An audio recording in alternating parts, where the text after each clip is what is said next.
Was gonna come in before it started looping again, but I was taking a drink of water. Hi everybody, welcome. It has been a hot minute since we played this game, and by a hot minute, I mean like 6 months. But thankfully, we have a lovely recap by McBall, which I will read for everyone in case we've forgotten what's going on. Hello! Hi Devil Kitty, hi following, welcome. Welcome, this is what we're looking at. A hot half a year. Don't even worry about it. We all remember exactly what's going on, and I'm gonna read it to you. I just gotta scroll up and find it because I was complaining about things being on fire. It sucks. And I can't even figure out where it's coming from. But I just know like halfway through my last class, I started smelling smoke and started panicking a little bit. Who else wants Persona 4 and 3 characters in Persona 5 Scramble? I mean, that'd be cool. Like, I think from what I read, it's supposed to be like a sequel to Persona 5, which is making me really excited, because I love Persona 5. There was a lot of Yusuke in that little snippet. It made me very happy. It is a long plot dump, but like we needed it, so it's cool. It was very well done. And your helpful guide for the game is here. Yes, Devil Kitty, I forgot that you know this game. Okay, so for everyone who has forgotten, I'm gonna read the summary graciously provided to us by MacBall in my Discord. It is beautiful and long, and I love it. So, and it's very helpful. I started to remember all the things as I was reading it, so it's good. Sits by a fireplace. You're a princess. I forget her name. Me too, TBH. Oh, I think I named her after me. I think she's Diana, actually. And you're a big jerk. Accurate. Always saying rude things to any and everyone. Your mother passed a few years ago, and your father is remarried to the town's baker. Since then, you've been non-stop upset over it, and have been not welcoming to your new family, which includes 2 new siblings. You feel as if they don't belong in the palace, seeing as how they were once commoners. Sorry, I can't read. Your new sister has been trying to become your friend, but you've been ignoring her. The only people you're nice to is your royal bodyguard and your dolls. After a long day, you go complain to your doll, who then, after you fall asleep, wakes you up at midnight. It turns out she's a witch, and she put a fairy tale curse on you, probably because I'm rude. Fairy tale curses are curses put on people by witches as revenge to fairy tales making them look evil. I mean, fair. The story's caused a war, and witches have been hunted down since, I literally can't read right now. Since fairies who have been painted in a greater light have been spared this fate. Magic in the world is controlled in crystals. There are 2 controlling crystals. Oh wait, hang on. No, this is a synopsis. We're reading, Joe. Shut up. Was she ever good to the bodyguards? I remember the servants hating her. No, only her specific bodyguard she was nice to. She was mean to all the rest of the servants. She hated them. 1 controlling witch's magic and 1 controlling fairy's magic. The crystals have been guarded by the most powerful witch and the most powerful fairy. It has kept the balance of magic, but after the war, the balance has been out of whack. Fairy tale curses are designed to match a fairy tale in terms of what it does and how to break it. After you've been cursed, you've been sleeping on the streets as a beggar. You went around and you end up getting attacked by some muggers. You're saved by people you saw earlier that day, which I didn't mention. But you walked around town a bit with your siblings and you visited the local toy maker. Oh, she was a hot woman, I remember, right? I think she was hot. The 2 bring you to a tavern where you see the witch who cursed you earlier and you get an explanation. You have the Cinderella curse, which is the opposite of the story. Instead of being mistreated and in rags, you are the one mistreating others and were in luxury. In order to break the curse, you must do 3 good deeds. Ew. The tavern is run by the witch from earlier and a fairy who is the crystal's protector. The tavern is a safe place where people who have been cursed can be protected while they go about trying to break them. But in order to live there, you must do jobs for the tavern as payment for your stay. While working there are 2 former knights acting as the tavern bodyguard and a girl who happens to be a former maid who used to work for the palace until you fired her. Everyone forgot who you are except for witches, fairies, and people who have been cursed. Soon after you started living there, you run into your brother, who's been cursed this whole time and your family knows. I don't know if your father knows. You just didn't know about it. So not everyone knows. I didn't know. After meeting all the dateable characters, the witch suggests you ask someone to help you learn to be nice. You ended there. The hot person was someone who was visiting the toy maker. Not the toy maker, but she's cute though. Okay. Helpful. Everyone's hot. It's fine. Alright, let's just figure it out. It's fine. I'm not worried. Let's figure it out. That was a very good summary. I don't see why this is necessary, says Diana to that summary. You're wrong. It was extremely necessary. Alright. Are we ready? Does everything sound okay? Am I loud enough? Is the music loud enough? I don't know. Oh damn, oh this is the witch. This is the witch that was my doll and then she cursed me. I remember her. Of course this is necessary, princess. You work to show you can be useful. Oh, I just got the job. Ugh. Can you stop calling me that, Joe? For the last hour, Parfait, who's the fairy, and Delora have been debating what chores they want to give me. I cannot believe they are seriously going to make me work like a commoner. No freeloaders of the marching, remember? And you can't pull the princess card anymore now that you're a homeless peasant. Being demoted to homeless peasant is not my fault. If you really think about it, it was kind of me to demote you. I think it kind of was your fault, Diana. Get it together. Oh, she's so cute. Oh, I forgot. I love her. Stop teasing her, Delora. Diana has had a lot thrown at her already. I'm only speaking the truth. Besides, working to live is the commoner's way of life, but at least it's rewarding. Quick, pull the homeless peasant card. I don't think that's a card. She's still not having it. But if you do nothing, you get nothing. No food, no clothes, no bed. You are no longer a princess, Diana. Life here at the Marchant is comfortable, and you need to work for comfort. Remember that. Ugh. What you do is your choice, princess. Do I even have a choice? Not really, no. Let's see. How about cooking duties? Oh god, we're gonna burn the inn down. No way, she'd burn a salad. Honestly, same. Well, excuse me, princess. She could be a receptionist? Then we'd lose all of our customers. You're right. That's probably true. I am right here, you know. They can talk shit on me all they want, who cares? Sorry. Do you have any useful skills at all? As a princess, I had servants who did everything for me. They cleaned my room, helped me dress. How am I expected to possess skills for things I've never done? Aha! Parfait is trying her absolute best. She really is. I have found the perfect job for our Cinderella. Whoa, whoa, whoa! What was that? Oh, she gave me a broom. It has a little bow on it. Short answer, no. Long answer, no. Ta-da! Diana will be in charge of sweeping the Marchant floors. What? Perfect. Even she should be able to do that. Could you, princess? I refuse. But look, I even put a cute little ribbon on the bow the broom just for you. It's your very own special broom. You're not making this better, though. A princess does not clean. Hard-headed as ever. Don't worry, I have a fix for this. Ah! Stop doing magic! Suddenly the broom flies into my hands. I am pulled helplessly along as the thing begins to sweep the floors. It is rebellious, you called it. It is that Mickey cartoon with the sentient broom. I try to pull my hands away, but they may as well be glued to the broom. They do not budge. What have you done?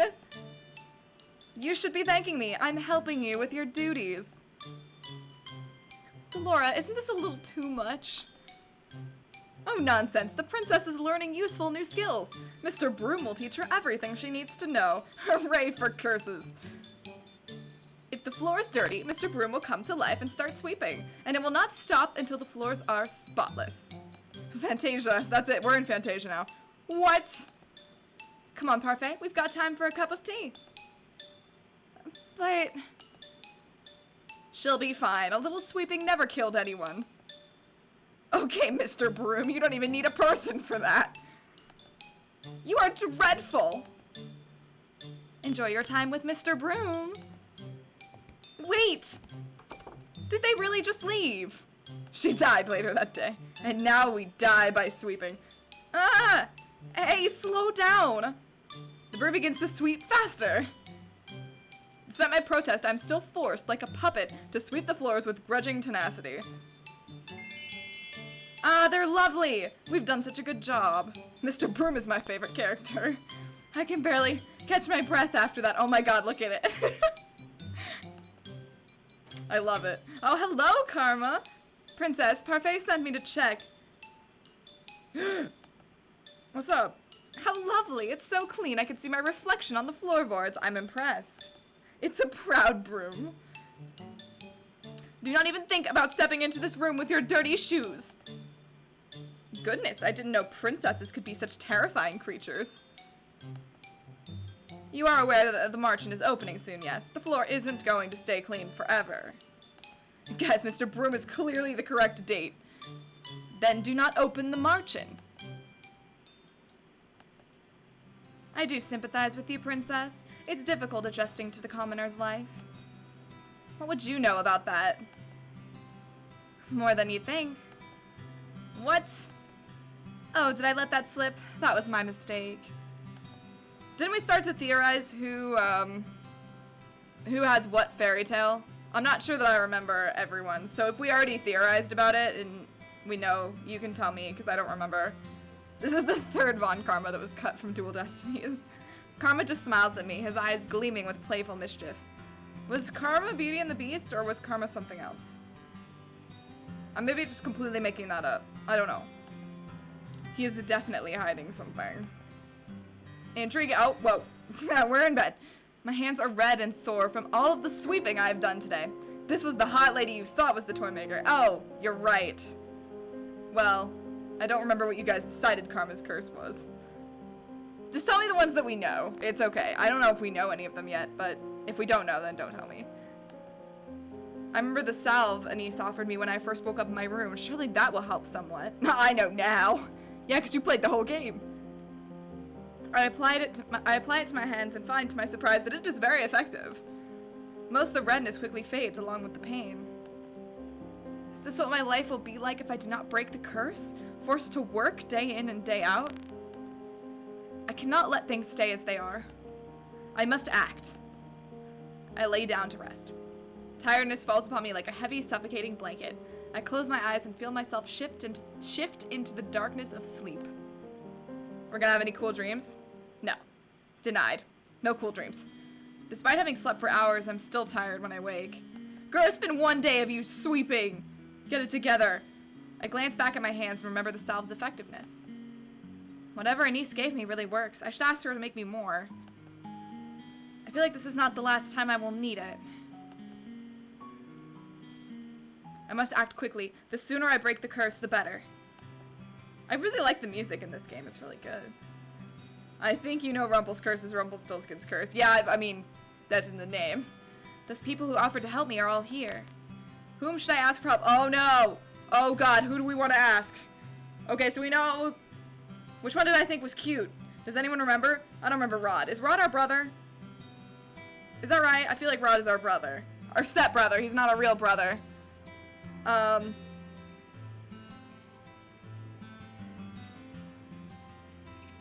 Who's the hottest? Do you want to go in order or just random? Is there an order to this game? Because I do like to do order if there's an order. Is there an order to play it in that makes it make more sense?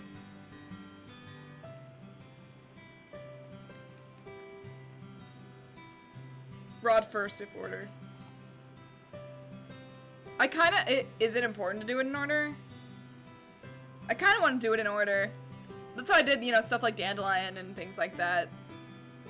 I mean, I guess Dandelion doesn't, like, have a crazy order, but I did it in the order you're supposed to do it. Then Karma, then Rumple. I'm gonna do Rod, because I kind of wanted to anyway. I think Rod's our brother. Is it? Yes! Oh, I liked him! I remember him. Rod came to the market today to discuss something with Parfait. This is just the third time he's visited the tavern since I've been here. Rod is the stepbrother, yes. He's cute! I wonder what he discusses with Parfait. Rod's eyebrows furrow as soon as he sees me enter the room. Oh, it seems like the princess has something she'd like to speak with you about, Prince Rod. He's got the bunny! Yeah, I know, I like the bunny. She probably already knows why I'm here.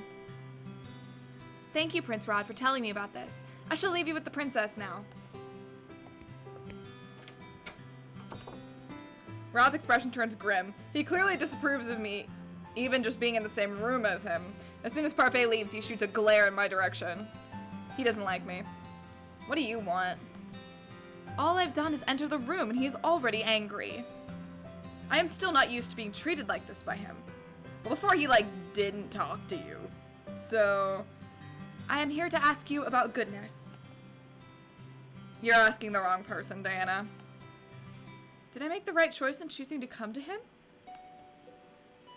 I do not intend to help you break your curse, no matter what Lady Parfait says. Nah, he loves us. Pardon? Emmeline and my mother have tried to be kind to you many times, but you only ever respond with disrespect and cruelty. Cruelty? You think I have been cruel to them? How else would you describe your behavior? Why am I suddenly the one at fault? Their coming to the palace made my life miserable. I am the victim here, not him. I'm sure he's just shy. The others may think you're capable of goodness, but I severely doubt it. I do not wish to work with you, so do not come to me for help. Excuse me. He turns around and begins to walk away, leaving me to stand alone in the room, even angrier than I was before. How dare he treat me like this? I grab his arm and pull him around so that he's facing me. Oh, damn. This is like a Fire Emblem support where they hate you, but it still goes up. I refuse to let him belittle me like this, especially when I'm making a conscious effort to change. What if I can help you break your curse? Will you help me then? Raj fixes me with an icy stare as he pulls away. Rank C obtained. I don't intend to break my curse. What? Raj shoots me one last glare before he leaves the marchand, leaving me to stand there confused. If he does not intend to break his curse, then why is he even here? Mysterious. I stare in horror at the floor. Gravel and sand are embedded between the floorboards. The wood beneath my feet is covered in a thick muck. Oh no. This is more rank Z than C. Oh god. Oh my god, there's the broom. Oh, look, it's so cute. Oh god, no. Oh god, no. Oh no. Stop! I never thought I'd see this. The princess is actually sweeping. I love that the broom just like came in from the side. I'd say it's more like the broom is sweeping and the princess is just along for the ride. Oh yes, oh him. I remember him. He was kind of hot too. Can I date him? Is he dateable? Lady Parfait, your orders have arrived. Where shall I put them? At the back, please. Thank you. I glare at Garland as he begins to move. You! Unfortunately, no. Aw, man. How many options are there? You can't because he's not cursed. Oh, of course. I can't. Cursed boys are my only option. 5? Okay, cool. Because they only gave us 3 options there, so I wasn't sure. You are dirtying the floor. Sorry. Garland dashes across the floor with long steps in an attempt to leave as few footprints as possible. This was Delora's doing, wasn't it? $5 footlong. Is it obvious? This has "witch having fun" written all over it. I need water. Wow, completely spotless. How dare people walk on the floor? So rude. You are the worst. Oh no, oh don't hurt the broom's feelings. Don't be mad at the broom princess, it's only trying to help. It is doing nothing but making my life miserable. Oh god, hello? Why do you not have eyes? Lady Parfait, I must speak with you. I look up at the witch that has just entered. She's a regular at the Marchand, and according to Parfait and Delora, a good witch. She orders tea here from time to time. She has mud on her shoes! Why is she glaring at me like that? So, Mr. Broom is a romance option, right? I believe it's because of your shoes, dear. No eyes to an NPC. I've just cleaned the floor. Oh, I'm sorry. I'll clean up after myself right away. Good. They're not having it. The princess is something else. I've never seen a witch so frightened of someone before. Yeah. The witch hurriedly cleans up the tracks she'd made coming in before going to speak with Parfait. Even though Parfait says that Delora and this witch is good, I do not trust her judgment. Especially not when she considers Delora, who ruined my life, a good person. I put the broom back in its resting place before double-checking my work. Now that I'm done, I can continue to work on breaking my curse. Whom should I ask for help? Oh, should I ask him again? Have we already, like, seen him, so we don't need to do him again? So we should pick someone else now? Okay. So Karma next, I think you guys said, and then Rumpel last? No, you gotta ask again? Okay. Just keep asking. He's gonna get so annoyed, really? He's gonna hate my ass. He already does, but he's gonna hate me even more. You get points with him. Okay, fine. Hi! I glance over at Rod as he enters the tavern. That was almost perfect timing. He told me that he does not intend to break his curse, yet here he is again. Seems like a focus on one sort of thing. Rod, pretty please. Rod must sense my eyes on him because the minute he walks in, he turns to look at me. His expression is as cold and unmoving as always. He pointedly leaves the tavern area and enters the reception. I follow after him. Hey, come back. I told you to find someone else. What can I do to make you stop hating me? What? You said that whatever I had done to you or your family was bad. So if I reverse that, I might get a good deed. You truly don't understand how goodness works, do you? I would not be asking you if I did. Rod closes his eyes and rubs the back of his neck. He looks thoughtful, but also irritated. I intend to break my curse as soon as possible, and I will do whatever it takes. And it seems to me that the easiest way to achieve a good deed is to fix the supposedly bad things that I've already done. So are you going to help me or not? Tell Lady Parfait I'll see her another time. And he's off. He's not gonna help me. He leaves the room without answering my question. I ball my hands into fists. And he calls me the cruel one. Good night. Going to bed. This day sucked. A month has passed, and I have yet to complete even one good deed. Not for any lack of trying, though. I've been asking around for advice on how to be a good person, and received various answers. How do we be a good person? Oh. What makes someone good? I'd say being selfless. I think it's important that you consider another person's feelings. Patience. Oh, so he did answer! So he did answer, and he just wouldn't tell me. Whatever, rude. Ah, there he is. Oh, I remember him now. The ability to soothe even the most broken of hearts. Forget I asked. Bravery.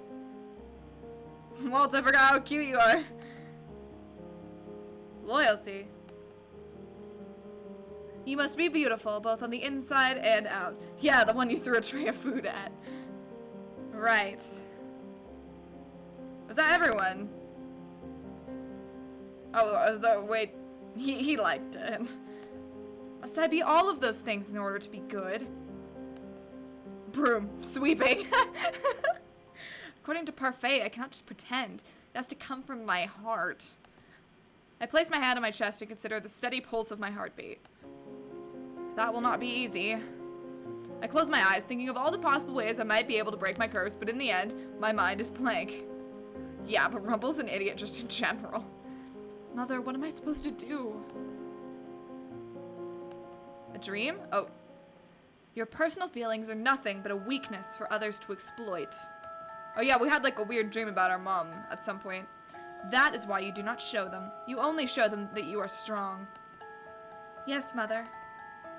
You must not let false kindness deceive you. People will use niceties to trick you into exploiting your weak emotions. But you can trust me, Diana. I will never hurt you. I will never lie to you. I am all you need. Oh, we had a weird relationship with my mom. Cool. Good to know. I love you, Diana. I love you too, Mother. Yeah, that's kind of creepy. I don't like that at all. How are those lessons of yours going? I hope you're not giving anyone a difficult time. I am the only one having a difficult time.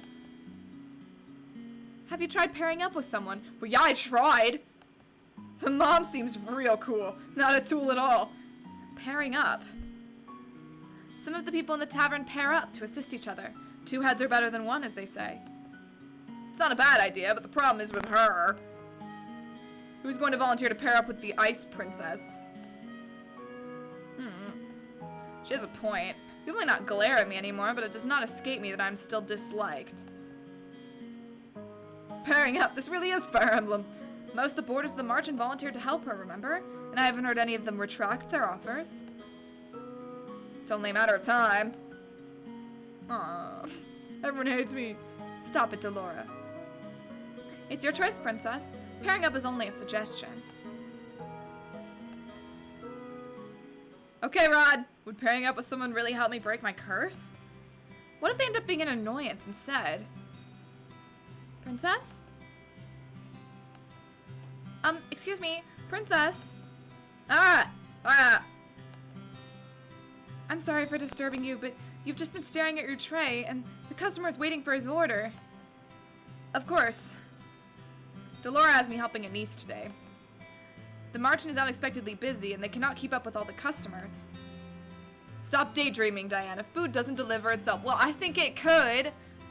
I do not need you to tell me that. She's still sassy. This is going well. I stretch out on my bed. The stiff mattress does little to soothe my aching muscles. I was on my feet the entire day, struggling to keep up with the steady stream of people that came into the marchand. I've never seen the marchand this busy. I roll onto my stomach and bury my face into my pillow. My arms and legs protest the movement. I refuse to live this type of life much longer. I need to break this curse as soon as possible. Sorry, I need a drink of water. Why don't you pair up with someone? Pairing up might not be such a bad idea. Oh man, is it gonna be time? Do we get to pick our boy? Oh, look! Oh, they're locked. Oh, we can't even pick them. So this is Karma. This is somebody. Is that Walt? And this is Rumple, and this is Rod. Who's this guy again? Who's this one? I forget. Who's this guy? Do we know him? We've seen him before. I know we've seen him before, but I don't remember who he is. If you look a certain way, then it can kind of look like Annette. You have to do 2 other endings before you unlock them, so it's like Mr. Messenger. The Knight. Oh, our bodyguard? Oh shit, no way. I forgot about him. Was that Fritz? Was that his name? Oh, he was cute. I remember him. Okay, well, we're gonna do Rod because you guys had to do that first, so. I guess we're gonna do that then. Okay, let's date our stepbrother. This has no ramifications whatsoever. It's fine. I will ask Rod if he will pair up with me. I know we do not have a good relationship. Rod has spared no effort in telling me how cruel I've been to his family. Also, this is like, right now, not remembering much of the rest of the story. Like, this is the one I'm kind of the most invested in, because I think this will lead to her being nice to her family, and I like that. So yeah. That's my feeling. But I feel that rectifying whatever mistakes I made with them might be an easy way to get 3 good deeds. We can get the awkward out of the way first. It's stepbrother. He's not my actual brother. Oh, this is going to be very interesting. But Diana, didn't he tell you that he didn't want to break his curse? Yes, but that may not be the whole truth. He's still reluctant to break his curse despite all the advice I've offered him. Perhaps you'll be able to encourage him where I could not. I do not care if he does not want to break his curse. I only need him to help me remedy the supposedly bad things I've done to his family. I believe that will be the easiest way to break my curse. But the problem is that I rarely see him here. He's usually at the palace. In order for this arrangement to work, I will need to be at the palace. Oh man, can I get a job? I, for one, think it's a terrible idea. What if... Delora's voice trails off. She averts her gaze to the floor, her expression a mixture of anxiety and solemn consideration. It's true, Rebellious. That's actually exactly what I was thinking. What if... what? Is there something I should know? Both the witch and the fairy just stare at me silently. After a few moments, Parfait speaks. You would be far away from us, Princess. We would not be able to assist you. Witches could be lying in wait for you, knowing that you're the true crown princess of Angiel. They might seek to use you for their own purposes. What sort of purposes? Why would the witches be after me in the first place? Many of them have been corrupted by the Tenebrarum. Darkness has invaded their hearts, making them bitter. Many of them simply want to see fairy tale curses continue on undisturbed. This is all just speculation, but it's better to be safe rather than sorry. What would you have me do? Delora? I have an idea. I think I can get her into the palace and make sure there's someone there to look out for her. How? Just trust me. Tomorrow the Ice Princess returns to her palace. I have a bad feeling about this. Yeah, me too. I don't like where this is going. We're gonna be a maid in the palace, aren't we? Are we gonna get my bodyguard? Oh my god, look at me in my cute little maid outfit! Oh, I love it! This cannot be happening. Don't dilly-dally. The princess will soon be awake and expecting her new maid. Oh god, how the tables have turned. I close my eyes and suppress the urge to groan. How is it that Delora was able to turn me into Emmeline's personal maid? She thought this would be funny, didn't she? Well, I'll make her pay for this. This forgets a good feel of your family, but the tavern not so much. I kind of like that, though. I kind of wanted to know more about the fam. Magic! I expect you not to be late again. We have very strict rules on how the palace staff should behave.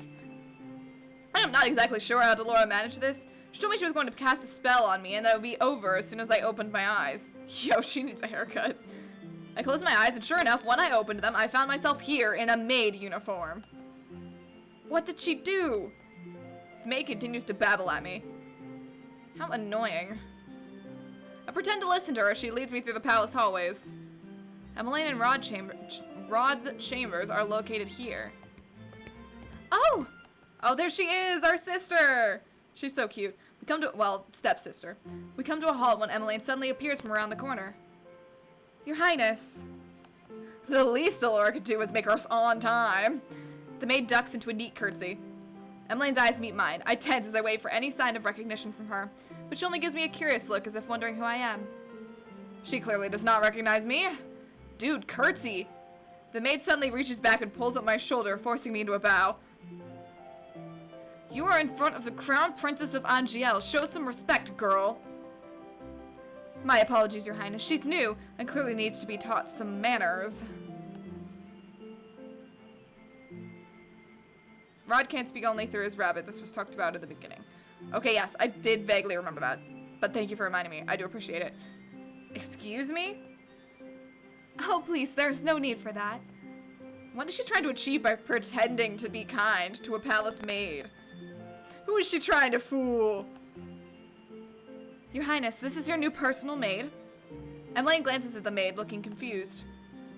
Why do I need a personal maid? It is by the king's orders, princess. Wait, so is she evil? No, she's great. She's so nice, she's great, we love her. But not me, I apparently hate her. We as the chat love her. She's our stepsister. My mom died. My dad remarried. This is his new wife's daughter. She was a commoner. We hate her. Emmeline turns to look at me again.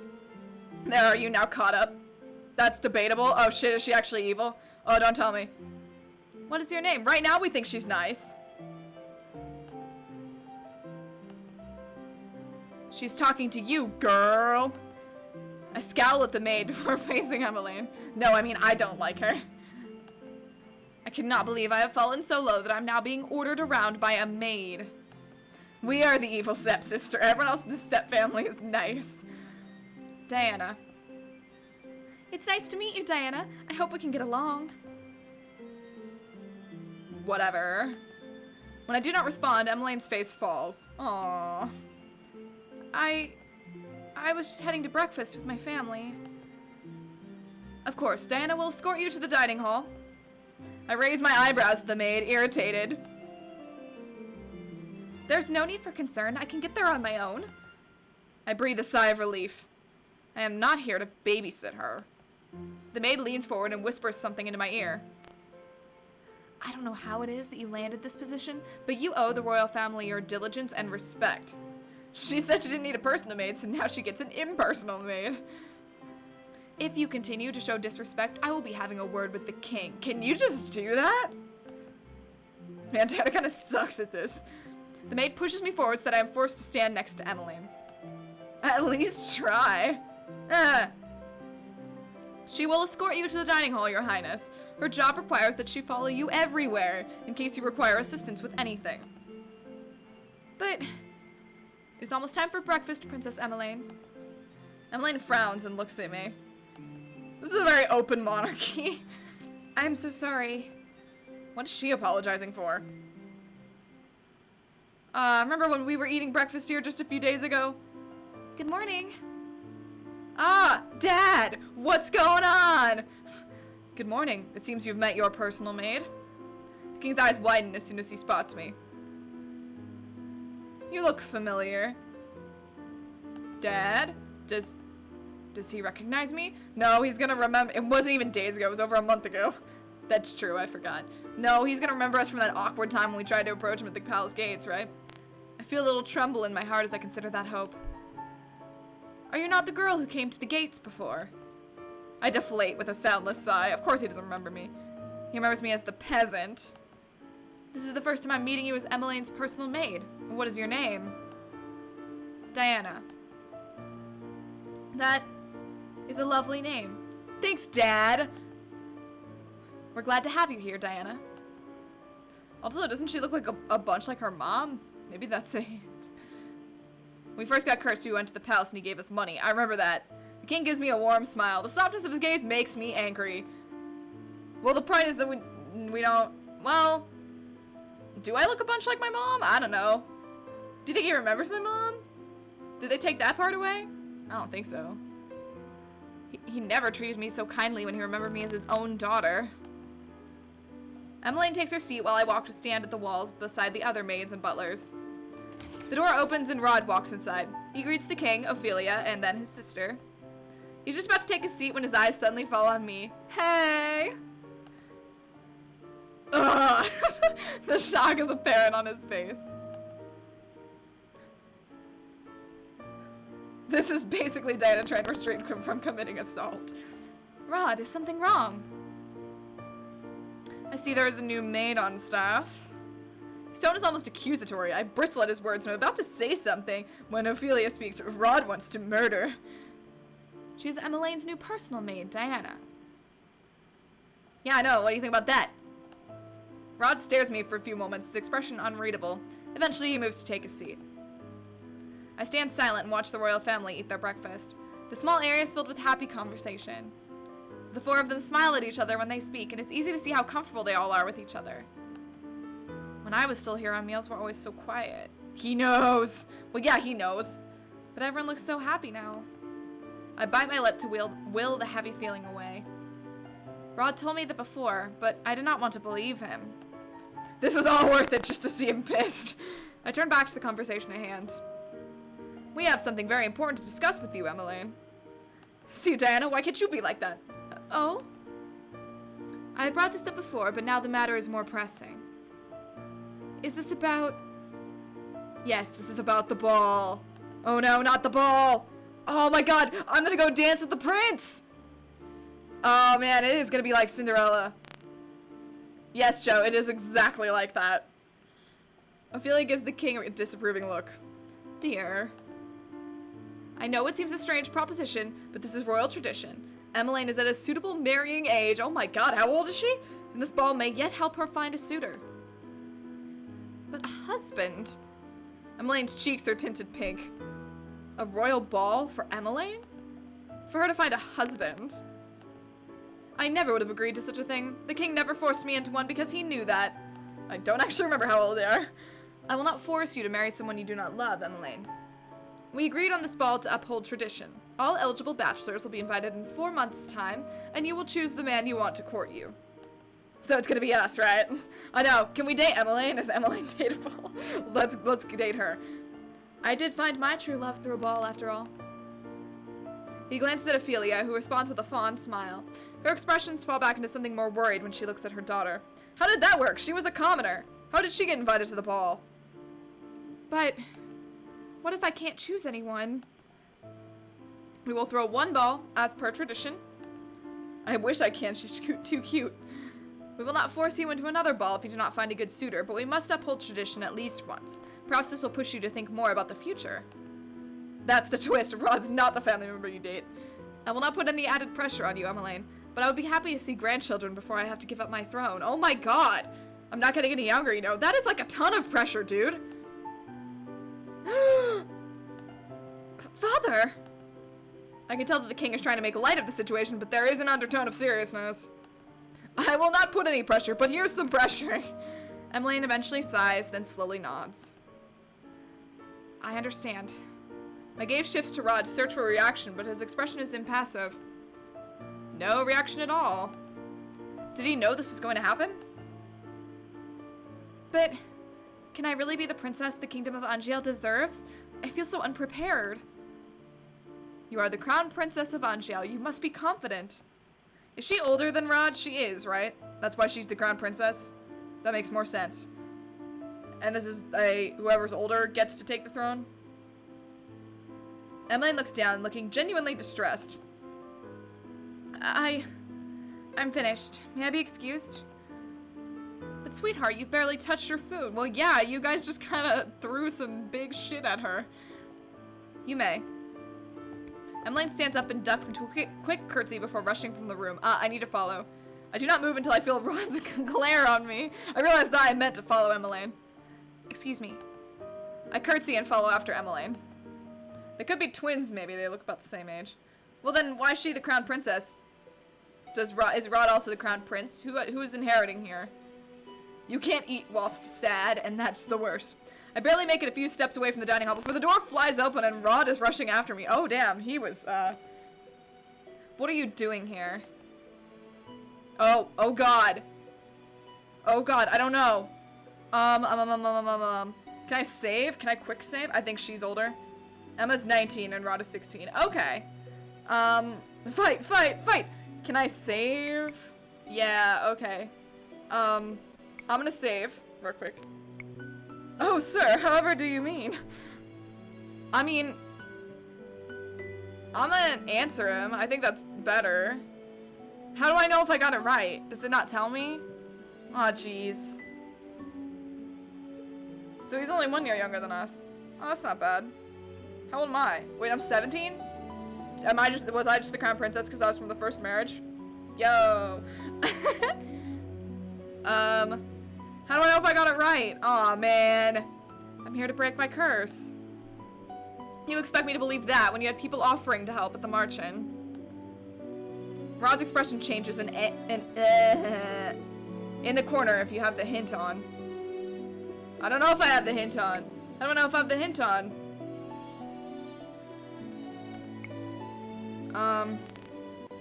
Where's that option? Right choice indicator. Oh wait, did it give me a right choice? I didn't see. How do I load? Oh god, it's so windy outside. Keep going. Okay. No, I know why you're really here.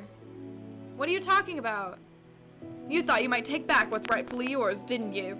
You have no qualms about hurting my family again. I stare at him, nonplussed by his accusations. I carefully quell the simmering anger inside me. The last thing I want is to be fired before I break my curse. I'm not here to hurt anyone, so stop accusing me of such things. It takes a while to show. Okay, good to know. We glare at each other in silence, because I figured that has to be right. Come on. Oh, there it is. Oh, okay. Cool, so if we just, like, never see that, then that means we did it wrong. We have to redo it. Okay. I was like, avoiding the question is not the answer here. I always thought that Rod was closed off and quiet, but his emotions are always blazing in his eyes. You shouldn't be here. Rod steps back, but his gaze is still fierce. No crystal equals panic! I do not have time for this. I'm going to find Emmeline. So is Rod a witch? No, he's just been cursed. I don't think we know what his curse is. So, I can't tell you what it is, but that was me every time. That's gonna be me, don't worry. Why? So you can insult her? I mean, maybe. I was thinking about it, but, like, you didn't need to know that. No, because it's now my job to attend to her. And also, I'm going to insult her. Excuse me. You are nothing. The last place I expected to find Emmeline was in the throne room.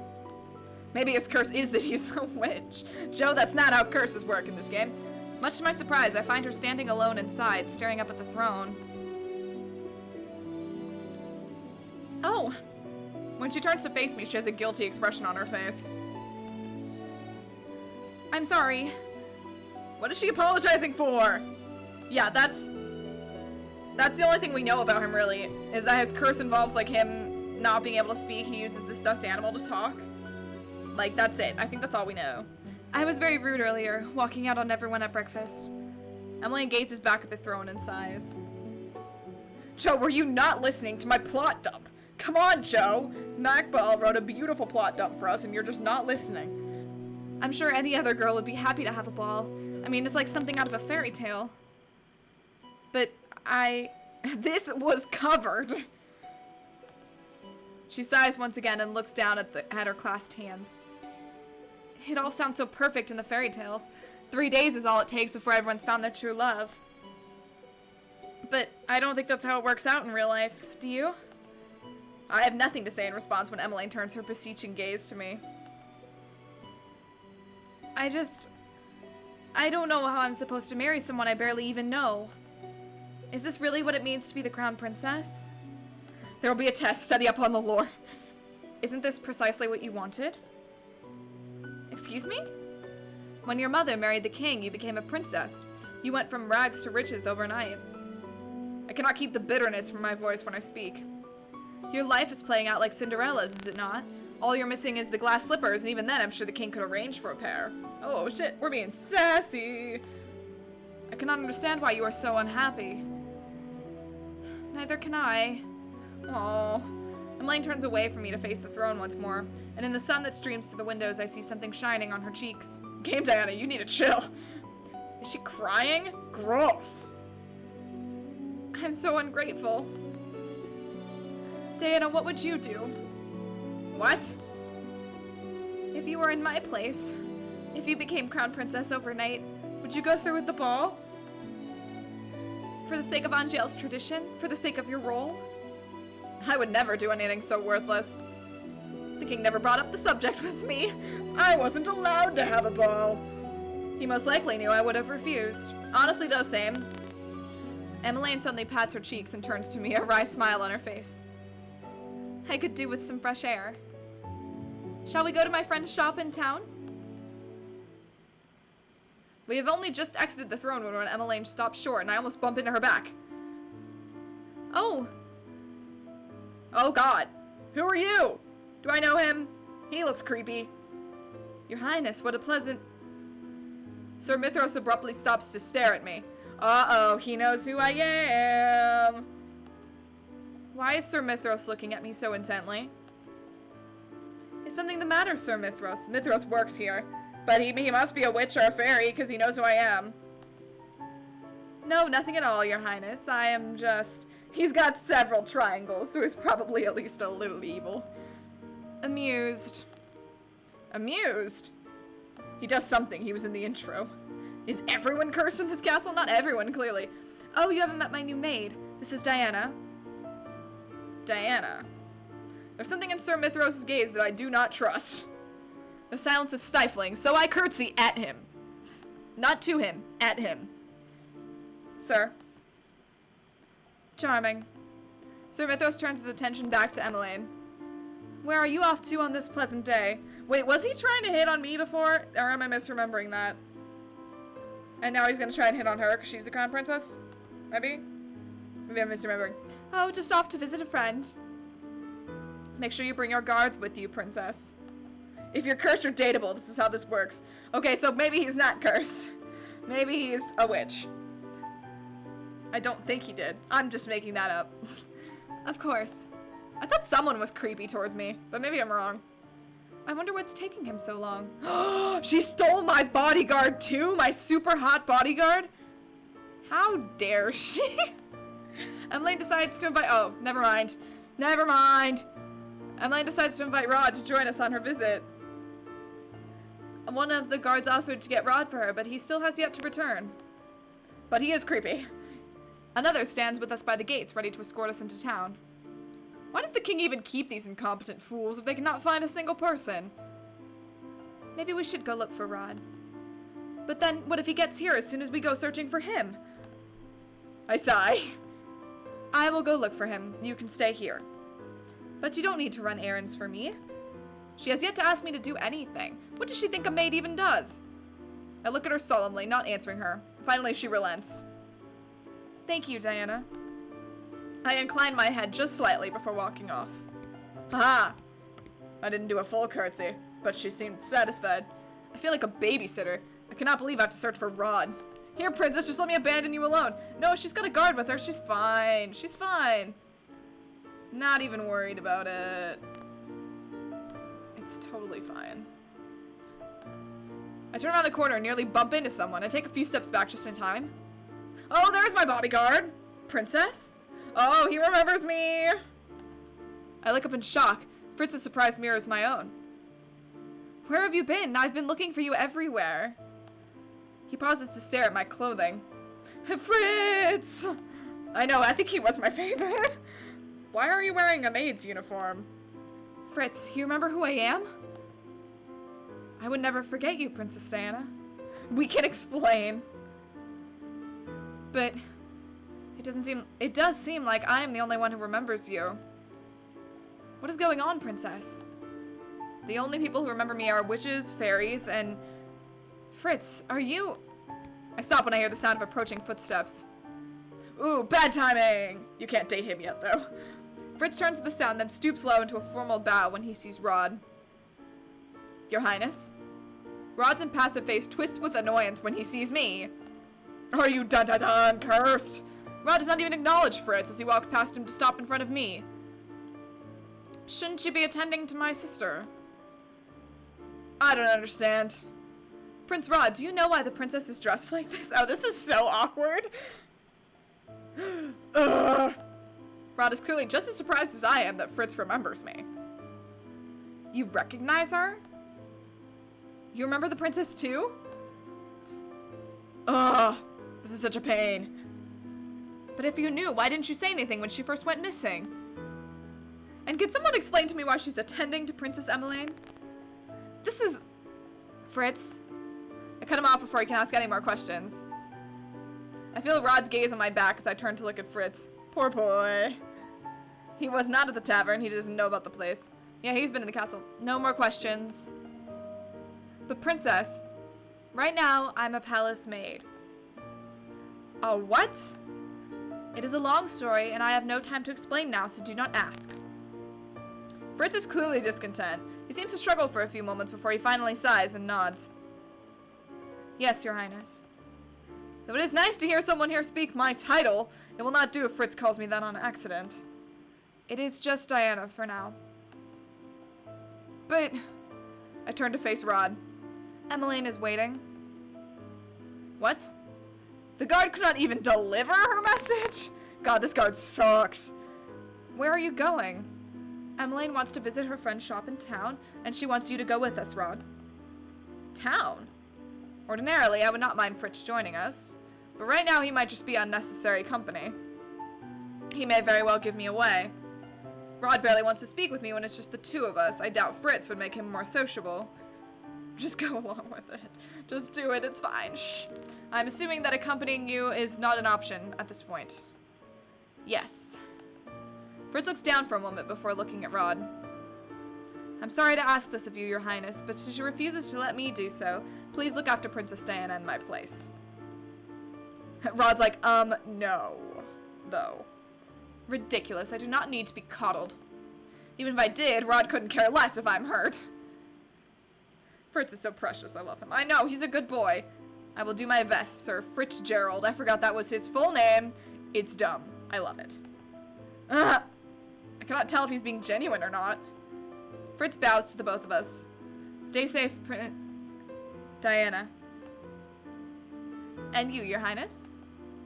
Rod turns and begins to walk away without another word. Come on. Yeah, let's stick with Fritz. We can't date him.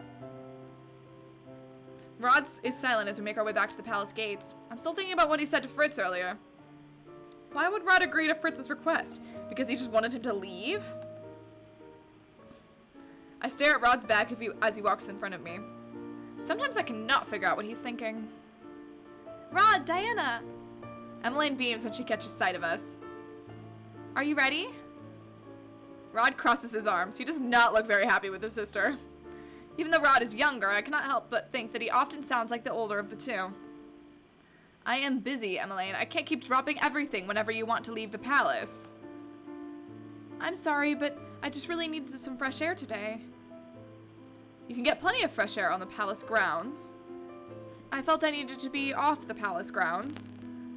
Emmeline's face drops as she looks down at the ground. Rod lets out an exasperated sigh before stepping inside the carriage. Come on. Rod? Just for an hour, okay? Roderick. Thank you. Yay, we're going out on the town. I soon come to realize that it's easier to walk around town now that everyone has forgotten who I am. The atmosphere around town feels brighter. All the spiteful stares are gone. Princess Emmeline! Oh, how are you doing? Is your wife feeling better? Emmeline has responded to most of the people who know her. She seems to know a good majority of the people in town.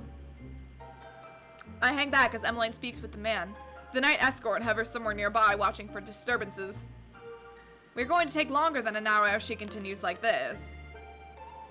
I am not going to rush her. Don't you need to return to the palace to continue whatever work it is that you were doing? Game Diana, I'm starting to think you weren't a very good princess. Joe, that's the entire point. Rod raises an eyebrow at me. I do have to get back to my studies, but my family always comes first. If this makes Emmeline happy, then I will gladly come with her to town. It's a small thing. Happy? I look more closely at Emmeline. She is smiling, but then she always smiles. I do not understand. She's more at ease talking to the townspeople sometimes because they don't judge her. Why would she have to worry about being judged? It's clear that everyone adores her. Emmeline takes the man's hand in hers as she wishes him well. Rod points out the gesture. See that? That's goodness. You could learn something from my sister, Diana. Is goodness pretending to be interested in the lives of strangers? Emmeline eventually says her goodbyes before walking towards a familiar store. This is the toy shop I visited with Emmeline and Rod before. I glance at Rod and notice the expression on his face. He seems conflicted. But why? Before I can ask, Rod marches in front of me and decisively pushes open the door. When I enter, Emmeline is already hugging the shop girl, Viorica. Oh, I remember her. She was a cutie. Emmeline, you look as beautiful as ever. Oh, please, I look the same. You, on the other hand. Emmeline steps back before nodding, a bright smile on her face. Being in love suits you. When is the wedding? Wedding? She's already engaged? I catch a small movement out of the corner of my eye and turn to glance at Rod. I notice his fingers clench into a fist before he quickly hides his hand behind his back. Though his expression isn't passive as always, I notice a tenseness in his shoulders. Desmond and I haven't set a date yet, but it should be soon. Would you? Viorica trails off when she notices the rest of us. Hello, Rod. Viorica? His tone is surprisingly static. Last time he was here, I was sure he sounded friendlier. So what can I help you with, Emmeline? Looking for another doll? Another doll? But Emmeline's not interested in dolls. Oh, she bought me a doll, didn't she? Oh no, I'm just here to see you. I can't stay for long since Rod has things to do. Emmeline, I'll wait for you outside. Oh, okay. I know it's my job to follow Emmeline around, but I'm not at all interested in hearing her talk to this girl. Does she even want me here? Oh, I should probably go outside, huh? I'm gonna just... yeah. Real quick, yeah. Oh no, she took our doll collection! What a bitch! Well, I mean, technically it's my job. Rod might get mad at me if I don't do my job, but like also I want to go talk to him. And that would involve me going outside and not doing my job. But heart or job? I'm gonna go outside. My time might be better spent. I feel like Rod might not like us doing our job. Might not like us not doing our job. I don't know, I'm just gonna go talk to him and see. And if he like immediately gets mad at me for coming outside, we're reloading. That's what's happening. If I could get him to tell me precisely what I've done wrong, I can make up for it. I hope that would give me a good deed. I curtsy to the two girls. Excuse me, Your Highness. I shall wait outside with Rod. I cough to clear my throat. With the prince. Okay, I won't be long. You betrayed your work. You are a disgrace to maids. I move to stand next to Rod, who's leaning against the wall. Is he gonna be mad? Oh, we got a CG. This has got to be good. Oh, look at this CG. We're so cute. Rod sighs in annoyance. Why do you keep on following me? We got a CG. That must mean we did the right answer. Tell me how to rectify whatever wrong I've done to your family. This again? I cannot help but scowl at Rod's answer. You know what? We still have a cute little headband. I would say our life isn't that bad. You spout all this nonsense about goodness, but refuse to help me. How is that good? They can get private time to talk. Yeah, I'm sure she wants to just talk to her friend.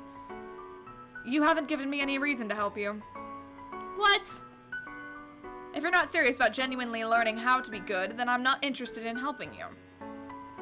I'm pretty sure she's already a disgrace to maids, considering how it went with the, when first with the maids. Hello, Westerford!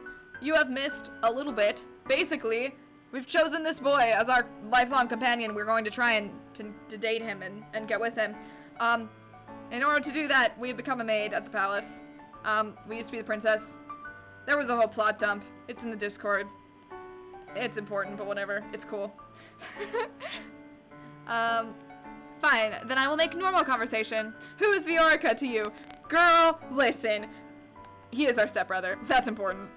Dude, he doesn't want to talk about that shit. Look at the shading on his face. That is gorgeous. Has she done something to hurt your family too? Viorica is a childhood friend. She's not like you at all. Oh, then why were you acting so cold to her? You obviously do not want to be inside the shop. Obviously, it's because he has a thing for her and is sad that she's getting married. Clearly. Pick up on hints, in-game Diana. Rod looks away from me and absently kicks a pebble on the ground. Oh, we got it. We did it. We're good. That is none of your business. I sigh, disappointed with Rod's reaction. She is not a sharp tool. Rod turns away from me as Emmeline exits the shop. Ready to go? Emmeline nods with a small smile. The two of us begin to make our way, oh my god, to the palace again. Excuse me, we were having a conversation. Noelle subbed for 14 months. That's 14 months too many. I appreciate it. Sugoi desu ne. Dennis, swinging for the fences and striking out constantly. Welcome. Thank you so much for stopping by. And we're going back. Oh, it's dark now. Jeez, we took a long time. By the time we return to the palace, evening has fallen. Hope we're not late for dinner. The minute the carriage doors open, we're greeted by two familiar faces. Sir Alcester and Sir Mithros stand before us. Oh, I don't remember him. Princess Emmeline, Prince Rod, I was on my way out to look for you when Sir Mithros informed me of your whereabouts. He glares at the knight escort and the knight shrinks back. I'm pretty sure that was longer than an hour. Sir Alcester turned sharply to me afterwards, his eyes narrowed. Why is he looking at me like that?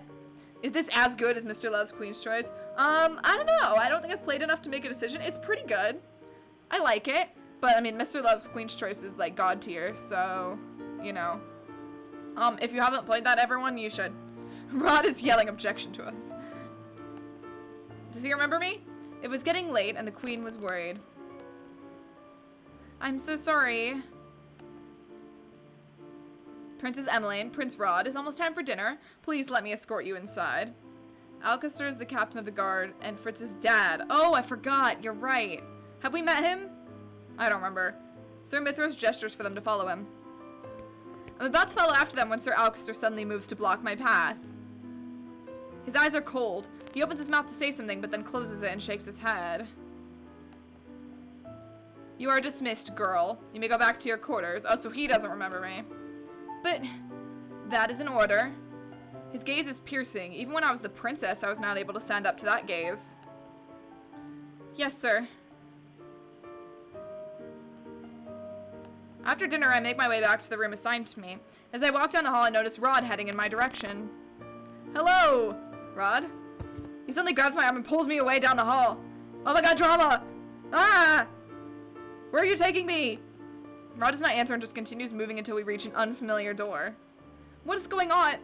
Rod cuts me off by placing a finger on my lips. Ooh! He looks around warily before finally pulling me in through the door with him. Oh my god, are we going to the dungeon? Are you throwing me in jail? This place. I've heard of this place before, but I've never seen it. Is this the secret passage that leads into town? Getting kidnapped by the prince. Rod doesn't. You're under arrest! Maybe he's into that. He simply keeps walking, and I see no other option but to trail after him. You've been voting for this every time, and now your wish has finally come true. Oh, I'm so happy. I'm so sorry that it hasn't been winning. I can't really control it, but Hopefully now everyone remembers how good this game is. People will start voting for it again. That's what I'm hoping. I think we just needed, like, time for everyone to, like, be like, wow, this game is really good. How is it that you know this place? He still refuses to answer. Are you deaf? Rod suddenly stops and I bump into his back. I stumble back with a scowl. You ask too many questions. Because you refuse to answer any of them. I glare back at him until Rod makes an exasperated sound. Gotta make fake accounts so we can mass vote it. Lady Parfait is the one who told me about this passage. It makes sneaking out of the palace easier. Parfait? She did not give me any explanation as to how she knew of this place. I know, all the boys are cute, everyone's great, and it has a good story so far, so I mean, I love it. There are only meant to be 2 copies of the keys. The king has one, and Sir Alcester has the other. Then why do you have a key? Don't tell me you stole it from the king. I am not a thief. Did we pick a boy? Yes, this is the boy that we picked. This, according to our experts, Macball and Devil Kitty, is the one that you're supposed to do first. And the one that I actually wanted to do is Fritz, and you can't do him yet. Lady Parfait also has a copy. She saw fit to provide me with a key for my own use. He's blonde, I like him. What? How does Parfait have a key to this place? He's pretty great. He's the sassy, like, haughty one. So, I obviously like him. He's my type. He's not a thief, he's an assassin. You'll have to ask her that yourself. Once we step into town, I realize where it is that we're headed. We're going back to the March-In. Hi! Rod's gonna be so pissed at them for letting me do this. Fritz is 4th, so that will be a while. Is Waltz last then? Delora is the first person we see as soon as we enter the March-In. Well, well, look what the cat dragged in. Delora, you... Rod's glare silences me. He steps forward and points back at me, gaze icy. She is not staying at the palace. What? Delora raises an eyebrow. Who this beach? This is the one that cursed us and made us poor. And she's the yeah, she's bad. Delora, she's not bad. She's good, but whatever. Oh, I already read that. Sorry. Why is that? She works there now. I do not know what game you're playing, but I will not be a part of it. Someone claim her. We don't want her. Excuse me? This is not a game. Well, she's good, but she's rude. Yeah, that's probably the better way to put it. I do not want you meddling in my life as you meddled with hers. The room's temperature dropped several degrees. Dolores stares at Rod, her expression suddenly lacking any emotion. With all due respect, Your Highness, I do not want to meddle with your wallowing. But just because you do not wish to break your curse doesn't mean that others shouldn't want to either. But to be fair, MC is also really rude. Yeah, that's true. You should be humbled that our princess here thought you would be able to help her. Rod raises an eyebrow. Where's Lady Parfait? Of course you want to talk to Parfait, because she puts things nicely. Fine, I'll fetch her for you. Delora curtsies as she sweeps out of the room. Hey. Rod sighs. He clearly looks irritated, but he doesn't put a voice to his agitation. Now that we're alone in the empty room, the silence is deafening. And so I asked him the question that's bothered me since we came here. TBH, both of these questions bother me. Yes. Of course you want to talk to the person who's sociable and pleasant to be around. I mean, the question that's bothered me since we came, since we came here now? Or like, I mean, I think I know why he wants me out of the palace. He doesn't want me to fuck with Emmeline, but like, this is the question that's really been on my mind and bothered me, so I'm gonna go with that. Let's all go out for parfaits after the stream. I don't need to explain myself to you. Do you even know how to break your curse? I do. So why are you not doing anything? Did I pick the right one? It's none of your business. I did not realize the anger inside of me at first, and then I noticed my hands are in fists and then I'm shaking. You're angry at me for treating your family with unkindness, and you do not treat me with any respect or kindness either. You'll find out. You guys suck. Excuse me? I realize this is the angriest I've felt in a long time, and it makes words fall out of my mouth. You're guilty of the same disrespect you hold me accountable for. We are both being cruel to family, aren't we? Rod's eyes are ablaze as he stalks toward me. He stops right in front of me, his mouth pressed into a firm line. Oh, I think this is bad! As you're so fond of telling Emmeline, we do not share any blood. The only thing pulling us together is the king, and you do not share his morals. Remember, no crystal means you're wrong. Yeah, but it doesn't show up for a while. Remember this, Diana, you'll never be a part of my family. And I will never see you as a sister. Cool, because I'm trying to, like, get with you. Rod storms out of the reception area just as Delora enters. Okay, I think that was wrong. That was wrong. That was wrong. How do I load? If I click on this, is it going to save over it? Yes. Okay, how do I load a game? Oh, load. There's a button right down here. Yes, here we go. Okay, this one. Yes. Haha, none of that ever happened. This one. This is the one I meant the whole time. The further you are away from my family, the better. I glare at him. Hey, but honestly, like, I'm really proud of her for standing up for herself there. That was cool. I'd love it if he still hated us, even when we get his ending. Your reaction is completely unwarranted. I'm trying to make up for what I've done in the past. Only because you're being forced to. Why should there it is. What? I'm kind of glad we got to see that, though. That was kind of cool. Why should that make any difference? Besides, I'm still willing to help you break your curse, even though it appears you do not want to. I do not realize. Okay, and then okay, so this is the same. Yeah. Okay, so this still happens. Okay, blah blah blah. We're still yelling. Still yelling. I don't like you. We hate each other. We got really close. This feels like mostly the same conversation. I'm probably just not supposed to ask him about his curse. I feel like that's a sore subject. You'll never be part of my family. I'll never see you as a sister. Okay, cool. I'm gonna get with you, so it's fine. I'll make you love me.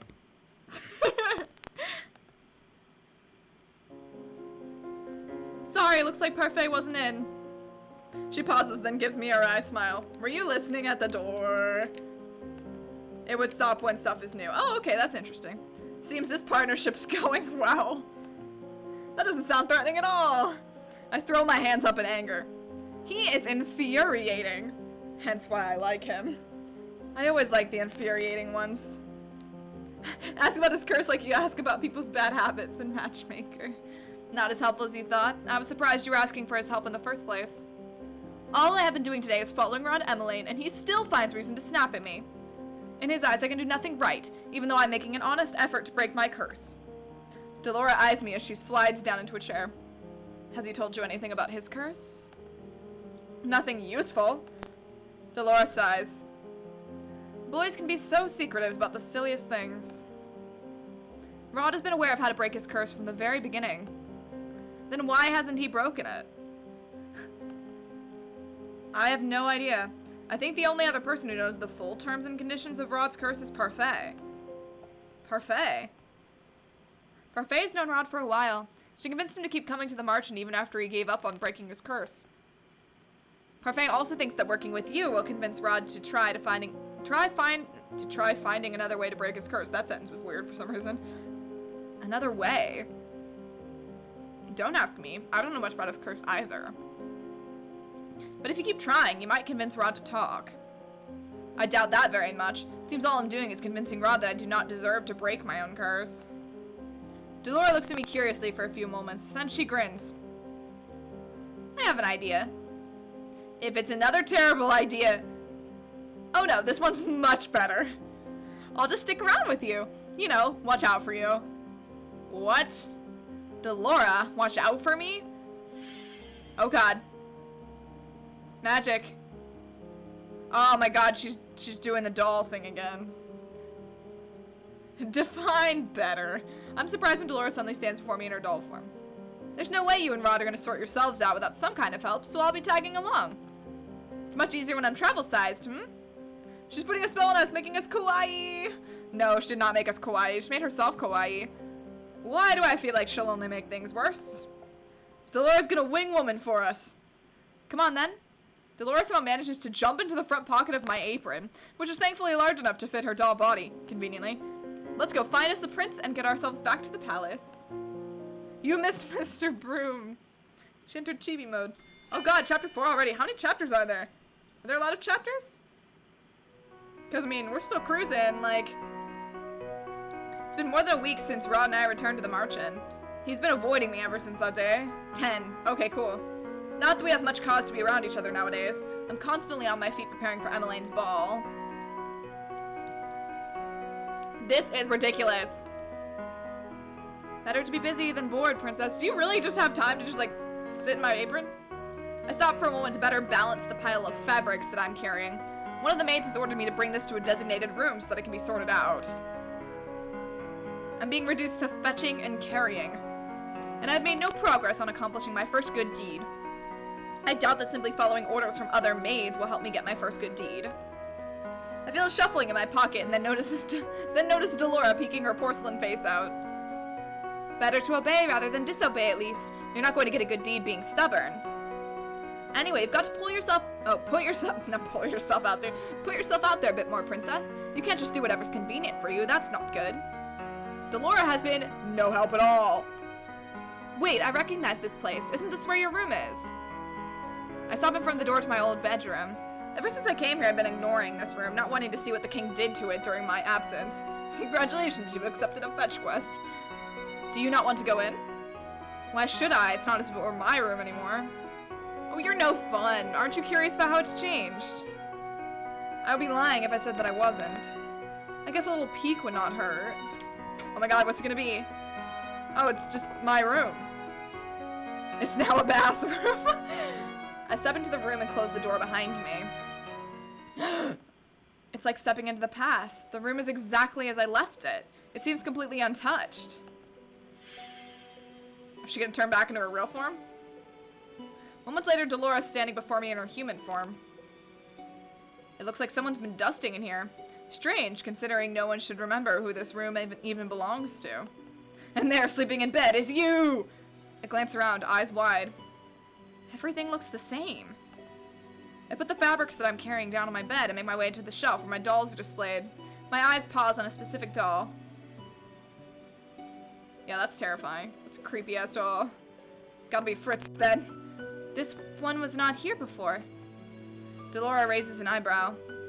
Maybe you just don't remember that one because she wasn't very memorable? You do have a lot of dolls, after all.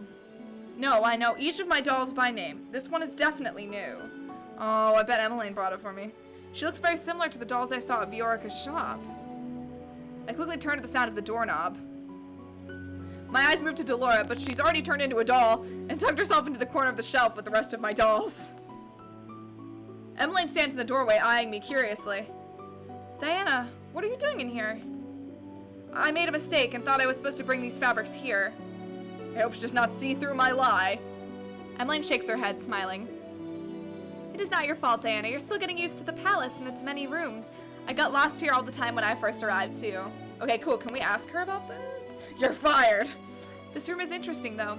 Father expressly ordered that it be kept clean, but otherwise undisturbed. Why would he say that? He won't say why, but apparently this room is very special to him. Maybe it belonged to someone he cherished. Cherished? What a joke. Still, I cannot help but feel hope at her suggestion. I don't think Father would like either of us being in here. We should leave soon. I only came here to put a ribbon on one of the dolls. One of the dolls? Yes, I put one of my dolls here. She walks past me to pick up the doll I did not recognize. What if you aren't cursed, but everyone is just in on the idea that you need to be taught a lesson in kindness? You know, I'd been considering that. I bought this. I know Emmeline always visited Viorica, but I did not think she liked dolls. She'd always preferred receiving and buying books. So why does she have this doll? Hello, Skylights. Welcome. We're having some drama. This is all just a big prank channel. Well, I mean, I don't mind them, but I don't usually buy them for myself now. So why did you buy this one? Emmeline looks at the doll with a sad smile and shakes her head. Spill. I'm not sure. I bought it as a gift. I remember that much. I was going to give it to someone who liked dolls. Someone I wanted to befriend. Oh. I don't know why, but it feels right to leave the doll here until I can remember whom I was meant to give it to. Emmeline is silent for a moment before she turns to me with a bright smile. I know you have a delivery to make, but could you come with me to the palace entrance first? Mother is still busy talking with the cook, so the fabric can wait. I resist the urge to glare at her. She better not be dragging me around to you do yet more errands. I'm expecting a delivery and I might need your help. I thought so. I have no choice but to nod. Of course. Alright, what is it? I begrudgingly follow Emmeline towards the entrance, and there I see the delivery carriage. A familiar person stands beside it. Oh, Viorica! Game Diana, you are a maid. This is your job. The errands? You mean the things maids do? Emmeline pulls Viorica into a tight hug. I turn my attention away to glare at the number of boxes in the back of the carriage. Wait, are we getting paid? No, we're a maid. I mean, probably we're getting paid, but like, I think our payment is like having a place to live. I will no doubt have to help carry them inside. How are the preparations for the ball coming? Emmeline's smile seems forced at first, but then eases into something softer. It's going well, I suppose. I see, a living wage. How about the wedding? Desmond and I have finalized the date. It'll be 2 days after your ball. Jeez, friggin' scheduling all this together. I can't wait to see you in your wedding dress. These two always talk so much when they get together. I ignore their chatter as I walk up to the carriage to observe the boxes piled inside. What is in the boxes? Oh! Viorica reaches out to grab one. She hands it to me. I'm helping with the ball decorations. I came by with part of the order today. Part of it? Careful, it's a bit heavy. I take the box from her hand and nearly stumble. This is heavy! Emmeline should have the male servants do this. Queen Ophelia placed quite a large order. I brought the more fragile decorations first. Oh, the glass baubles and vases? I grit my teeth as I shift the box in my arm in an attempt to make it easier to hold. I thought you worked at a toy shop. Yes, but we also have aisles dedicated specifically to party decorations. Of course you do. Sounds like someone needs to hit the gym to lift some weights. What kind of toy shop is that? Diana, will you be alright? I feel annoyance simmer within me. I am obviously not alright. Emmeline reaches out to help me with the box, but she's too late. I have only taken one step forward when the box slides and I stumble. I manage to cradle it in my arms, but its weight is far too much for me. Before I hit the ground, I feel strong arms around my waist, pulling me back upright. The box is taken from me. Oh my god, guess who it is? Oh, that's cute. Damn. My heart and mind are racing for a moment, and for a moment I cannot comprehend what has just happened. Pretty boy! No, it's a good thing we didn't get swole, otherwise this wouldn't happen. You alright? Special CG! Rod? I glance to the side and I'm shocked to see Rod standing there. The expression on his face gives nothing away, but with our close distance I can see some flicker of emotion in his bright eyes. Concern? Okay, the best thing about this art for me is just how good the shading looks. Like, it's amazing. Like, the light, it's really good. Did Pretty Boy come out of a box? I don't think so. I am... Dan, I am so sorry. Are you okay? Rod to the rescue, but not by choice, probably. Rod pushes me, and I stumble forward, almost tripping on the ground. He raises an eyebrow at me. Know your limits, Diana. I just like Diana's confused look. Oh no. Oh, does he want sass? Or does he want not sass? Because I'm tempted to go with sass, because that's what I would do. But, I don't know, maybe he doesn't want sass. I'm gonna do what I would do first. We're gonna see if it's right. I would 100% sass him. Pushing people like that is not something a good prince would do. I did not bother to hide the anger in my voice. Oh, this is not... Sass seems in character. It was a nudge. Still, that was very cruel of you, your highness. Anger flares up in Rod's eyes as he takes a step toward me. Oh no! Maybe don't sass! Oh, look who's talking. Rod, stop that. Oh, was that not... Rod turns away from Emmeline, ignoring her. I feel like that maybe wasn't good. I feel like that was enough time that it should have shown up by now. Maybe get better at your sass. Sassing isn't always good. You know what? I don't know if I live by that. I think sassing is always good. Fine, we won't sass him. I won't be happy about it, though. I clench my fist and take a deep breath to try and calm myself. It was just a little sass. I will not stoop to his level. This game doesn't know what it's talking about. He's the one being cruel here, not me. Yeah, okay, maybe that was the better option, but I would have sassed. Whatever. You should have stubbornly tried to carry something that was too heavy for you. I will not take responsibility if you get hurt. Rod, you shouldn't be angry with her for trying to help me. It was my fault for giving her something so heavy. Viorica, what are you doing here? Rod's voice is still cold. Viorica looks startled by his tone. We just let him walk all over us. I know! Come on, the sass was so much better. I only came to deliver some of the decorations for the ball. And you thought Emmeline and her maid could carry these things on their own. Oh, don't be mean to her. She didn't do anything wrong. Rod, this is not her fault. I'm the one who chose to bring Diana with me. I underestimated the size of the delivery. We're trying to be nice. I know, but I'm sassy by nature. Viorica was just delivering the supplies. At least she admits her mistakes. I never thought Rod would be so stubborn. Emily's expression softens as she looks up at her brother. She looks sad. Rod ignores her and picks up the box that I had been carrying. He begins to walk away before he suddenly stops and glances back at me. Come on. Just a hunch Viorica's related to Rod's curse somehow. Maybe. I mean, I think he's just mad at her because he is in love with her and she's getting married to someone else. Like, that's pretty obvious to me. I don't know if she's necessarily related to his curse, but... Rod? We're going to call some servants to carry these boxes in. He turns around and begins to walk away. I am Emmeline's personal maid, not his. I glance at Emmeline, who nods her head. I really am so sorry. Thank you for helping my brother, Diana. You behind Denny's, Rod. I want to chat. I curtsy ever so slightly before running after Rod. Oh god. Run after him. Rod, wait. He picks up his pace as if trying to lose me. I turn the corner and barely stop myself before running right into Rod's back. What now? Why are you so angry at me today? I've barely even spoken to you. Also, you told me to come with you. Am I wrong? Your mere presence is enough to darken my mood. If I had $1. Tackle him! I glare at him and cross my arms. Funny, you call me cruel, but right now you're worse than I ever was. Clop him! I don't need someone who hasn't even managed a single good deed to lecture me. So rude. I have to try very hard to resist the urge to slap him.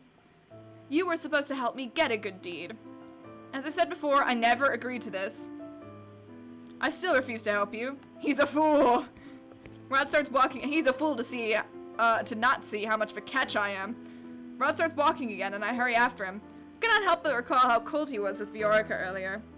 He hit us where it hurts. I thought they were friends, but he treated her like this at the toy shop, too. Why were you so angry with Viorica earlier? Oh, you just got straight up ask? Girl! No reason. I raise an eyebrow when Rod quickly answers the question. Then you were cold for no reason. You have such a princely disposition. Rod frowns, but he has no— There we go, there's the sass that I wanted. Thank you. Rod frowns, but he has no rebuttal for my words. You must be generally cold and unfriendly. Excuse me?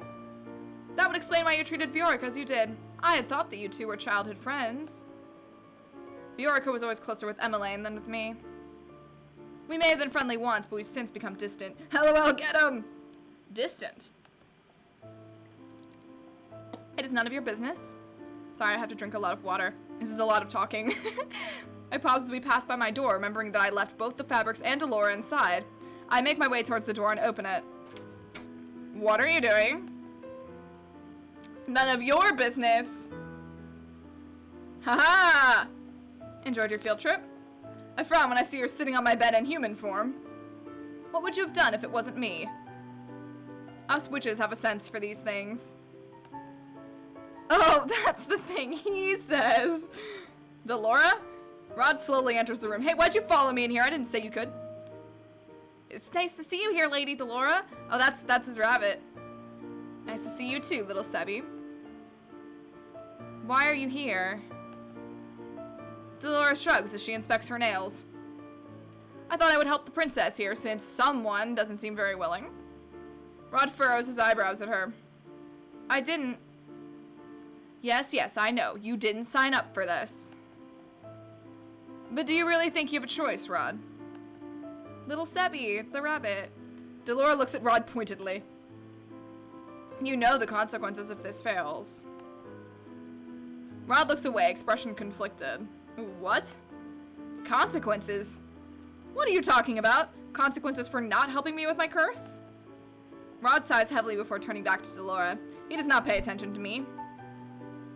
I'm not the right person for this. Doesn't matter what you think. The princess thought you were, so suck it up and do your job. Rod is silent for a few moments before he finally faces me, looking resigned. I will help you then, but don't expect me to change my opinions of you. See, you should be nicer. I shrug at him. It's not like I was expecting you to in the first place. Delora grins with clear triumph. Good talk. Rod sighs. In order to achieve your good deeds, you're going to need to mend what you broke before. I feel like I already know what he's going to say. My sister has always wanted to be your friend, so you must do just that. Show her kindness, and you may be able to get your first good deed through her. Show her kindness, huh? God, I hate that bitch. I mean, what? Nothing. Delora decides to stay in my room for the time being, saying that she believes Rod will be able to help me for now.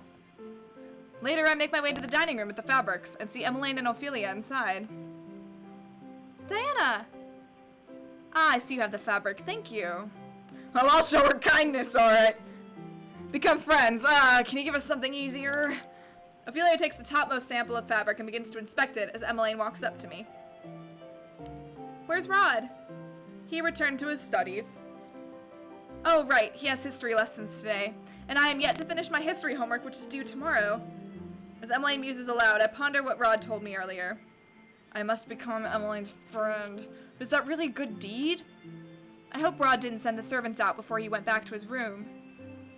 I wanted to tell him that Vioric and I already called on guards to bring the boxes inside. Maybe he decided to start his lessons earlier so he could make your dance lesson this evening. Uh-oh. I saw outside that Emmy just seems pretty chill. Yeah, she just seemed pretty chill. She's alright. Dance lesson.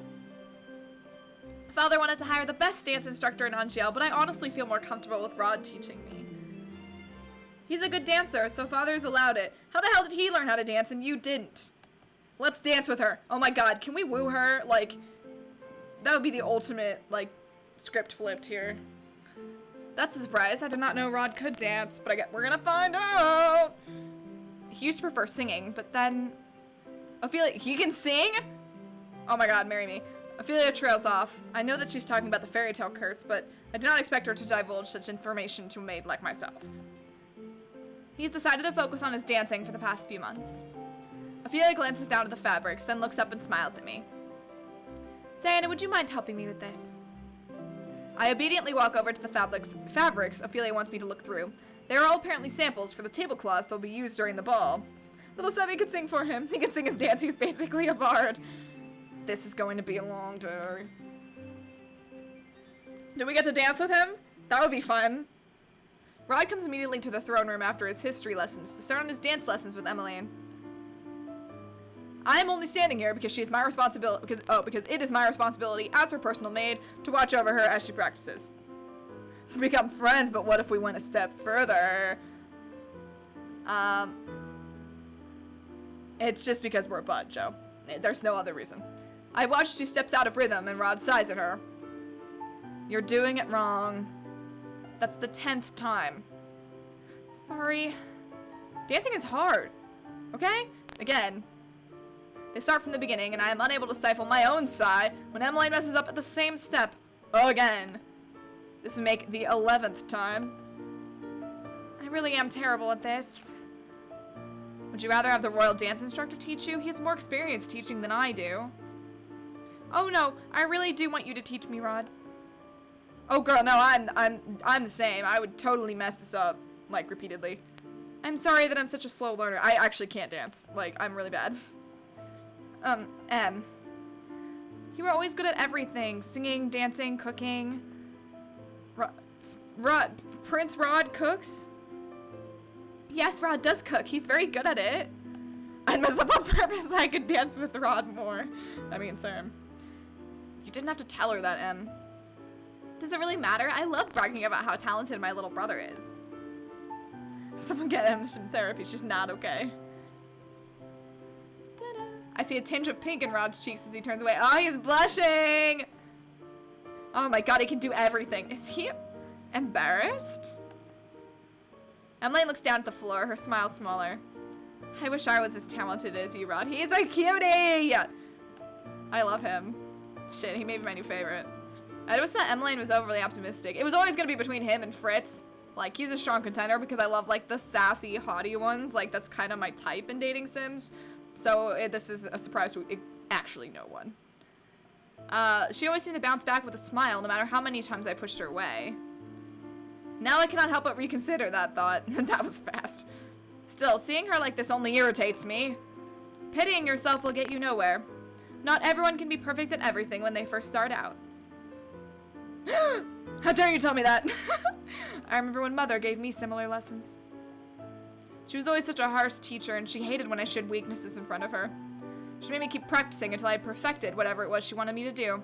Failure was never an option. You don't say that's your type. I never had time for self-pity. Instead of feeling sorry for yourself, just try harder. Let failure inspire you to do better. Diana, that was... She's right, Rod. Thank God. Instead of complaining, I should be working harder. Just be better. I let out an exasperated sigh and crossed my arms. You always look at your feet whenever you reach the underarm turn. Instead, focus on counting your steps and let Prince Rod lead you. LOL, stop sucking. Worrying too much on your next step is what puts you off rhythm. Emmeline stares at me. Can you dance, Diana? Uh-oh, here we go. Is everyone ready? Oh my god, we're gonna dance. Don't let your dreams be dreams. I can? Why? Wow, that's amazing. There is nothing amazing about my being able to dance. Her praise makes me embarrassed regardless. Maybe I could learn faster seeing someone else do the dance first. What are you talking about? It might be easier to copy the steps if I can have someone perform them first. Time for Rhythm Paradise. She turns to me suddenly, eyes bright. Would you help me? I am meant to assist Emmeline in any way that I can, but dancing with her brother? Surely a lowly maid should not be doing this. Uh-oh. But I'm supposed to be doing whatever she says.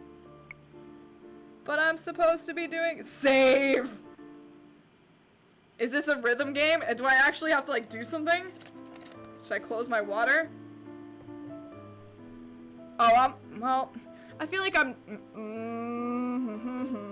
Well, I mean, let's be real. I just want to see what happens. Well, if I do accept, at least I can prove I'm the better dancer than Rod. That is my sole motivation, actually. Besides, I am supposed to be listening to Emily no matter how absurd her requests are. Time to dance, party, all part of duty. We gotta progress our romance. Where's the I'll lead option? If that's what you want. Really? Emily rushes up to me and takes my hand in hers. Thank you, Diana. I thought it might be an awkward request, but I'm so happy you've agreed to this. Ooh, maybe I was supposed to refuse first and then make her ask me more. I turned to look at Rod, who's glowering at me. I am not dancing with her. She might step on my feet. Emmeline gives him a disapproving look. Maybe. I feel like maybe this is wrong.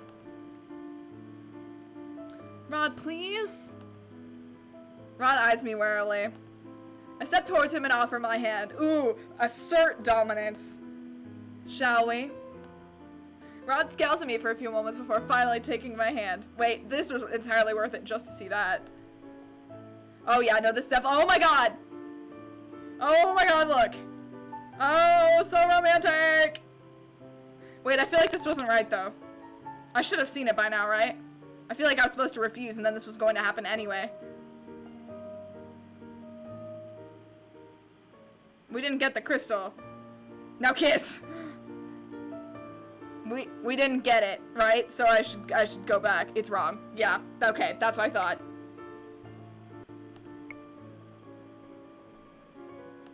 I should have refused first. How could they do this? Well, no. Well, we got to see the CG. That's what's important. Even if I do agree, I doubt Rod would want to dance with me. I did the same thing and had to reload. This is weird in terms of when to sass and when to not to. You cannot learn how to dance by watching someone. You have to practice the steps yourself. But do we still get to dance? Cause I should have like played through that part and see. But if you need a break, you can just say so, Em. No, really, I find it easier to learn through visuals. Sorry for making you uncomfortable, Diana. Let's just continue our practice, Rod. Aww. Wait, do I not get to? Emmeline smiles at me, but it's obvious that she looks more disheartened now. Rod looks at his sister before shaking his head. He turns to walk toward me. He holds out his hand. Oh, yes! Oh, but I like when I asserted dominance. But okay. Would you dance with me? Oh, wait, that was hot. Alright. I see you, game. Yeah, LOL. Trust me, it's worth it sometimes. I mean, I'm not gonna lie. Did really kind of like me asserting dominance. But this is good, too. What? Oh my god, you got close. Rod leans closer to me and speaks in a low voice. Game's got your back. Play along. This is just for Emmeline. He's actually curious about your dancing, princess. Oh, but I really liked me asserting dominance. I don't know what I like better anymore. That was cute. I'm surprised when Sebi suddenly whispers to me. I can tell it's Sebi by the change in the pitch of voice. Sebi, I love you. Oops. Sorry, Rod. Rod glares at Sebi before looking at me again. Sebi is best wingman. Well, I shift my gaze to Emmeline, who's practically beaming. I sigh and take Rod's hand. I know Emmeline does not like treating me as a maid, but this is a little too much. Don't be sorry. Fine, just this once. Oh, never mind, this is sassier. Oh, yes. Yes. Look at that lighting. Damn, we are so cute. What is my hair doing, though? I put my hand on his shoulder, and he places his hand on the small of my back. Rod looks at me, but quickly averts his gaze.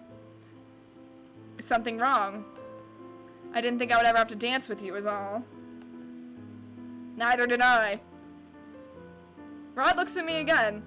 This time he has an uncomfortable scowl on his face. He's not the only uncomfortable one here. Does he know you're a princess or not? He does know that I'm a princess, yes. Emmeline does not, but he does. We both start dancing, and I mentally start counting the steps. Now kiss! It's been a long time since I last danced with anyone, but the steps come to me naturally. The dance is rather simple. While Rod and I move stiffly, I cannot help but notice his careful footwork. I realize that Rod really is a pretty decent dancer.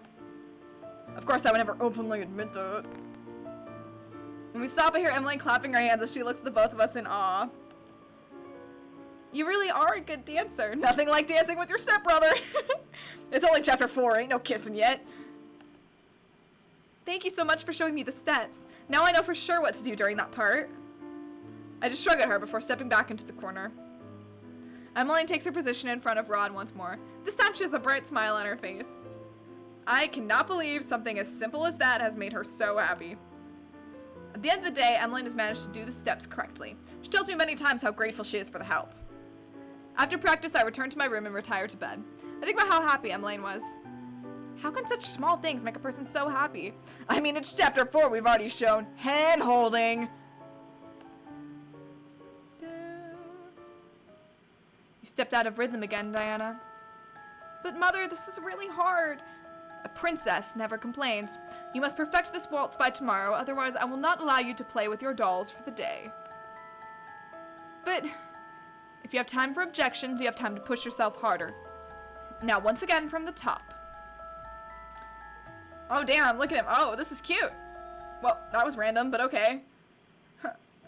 I'm a princess and I'll bitch all I want. The following days are uneventful. Emmeline continues her dance lessons with Rod. Her steps are still far from perfect, but I can tell she's improved since my demonstration with Rod. And that's shading. Why did we love our mom again? Meanwhile, Rod still chooses to ignore me most of the time, though I've noticed that he is less cold than usual. At least he does not snap at me for no good reason anymore. The Dolores is no longer assisting me. She insists on staying at my room more often. She says there's something important she wants to investigate, and I cannot even guess what it might be. Was that an anime intro screen? Was that like the screen that they show when they cut to commercial? Because I feel like it was. I prefer not having her around anyway. Her constant chattering makes it difficult to focus on anything. I think we'll play, well, I don't know how long it is, but I'd like to get through half of his route tonight so we can do another stream of half of his route. But I don't know if that's gonna work out. Because it'll definitely go at least 2 hours, but obviously I know 2 chapters are not gonna be 15 minutes, but I don't know, we'll see. Like, are the last chapters short? I don't know. I don't know what a good stopping place would be. Right now I'm still trying to figure out how I can achieve my first good deed. I at least am gonna finish this chapter for sure. Almost 3 months have passed since I was first cursed, but I have yet to complete my first good deed. These are my thoughts as I head back to my sleeping quarters. One of my posters just fell off the wall. After dinner that night, Emmeline excused me long ago, insisting that I go on to my own room before she went to hers. I'm walking down the hallway when I notice Rod heading down a familiar path. I follow after him. Are you going to the march-in? Ah! Rod jumps and turns around. The surprise in his face quickly fades into annoyance. Don't do that again. And no, not today.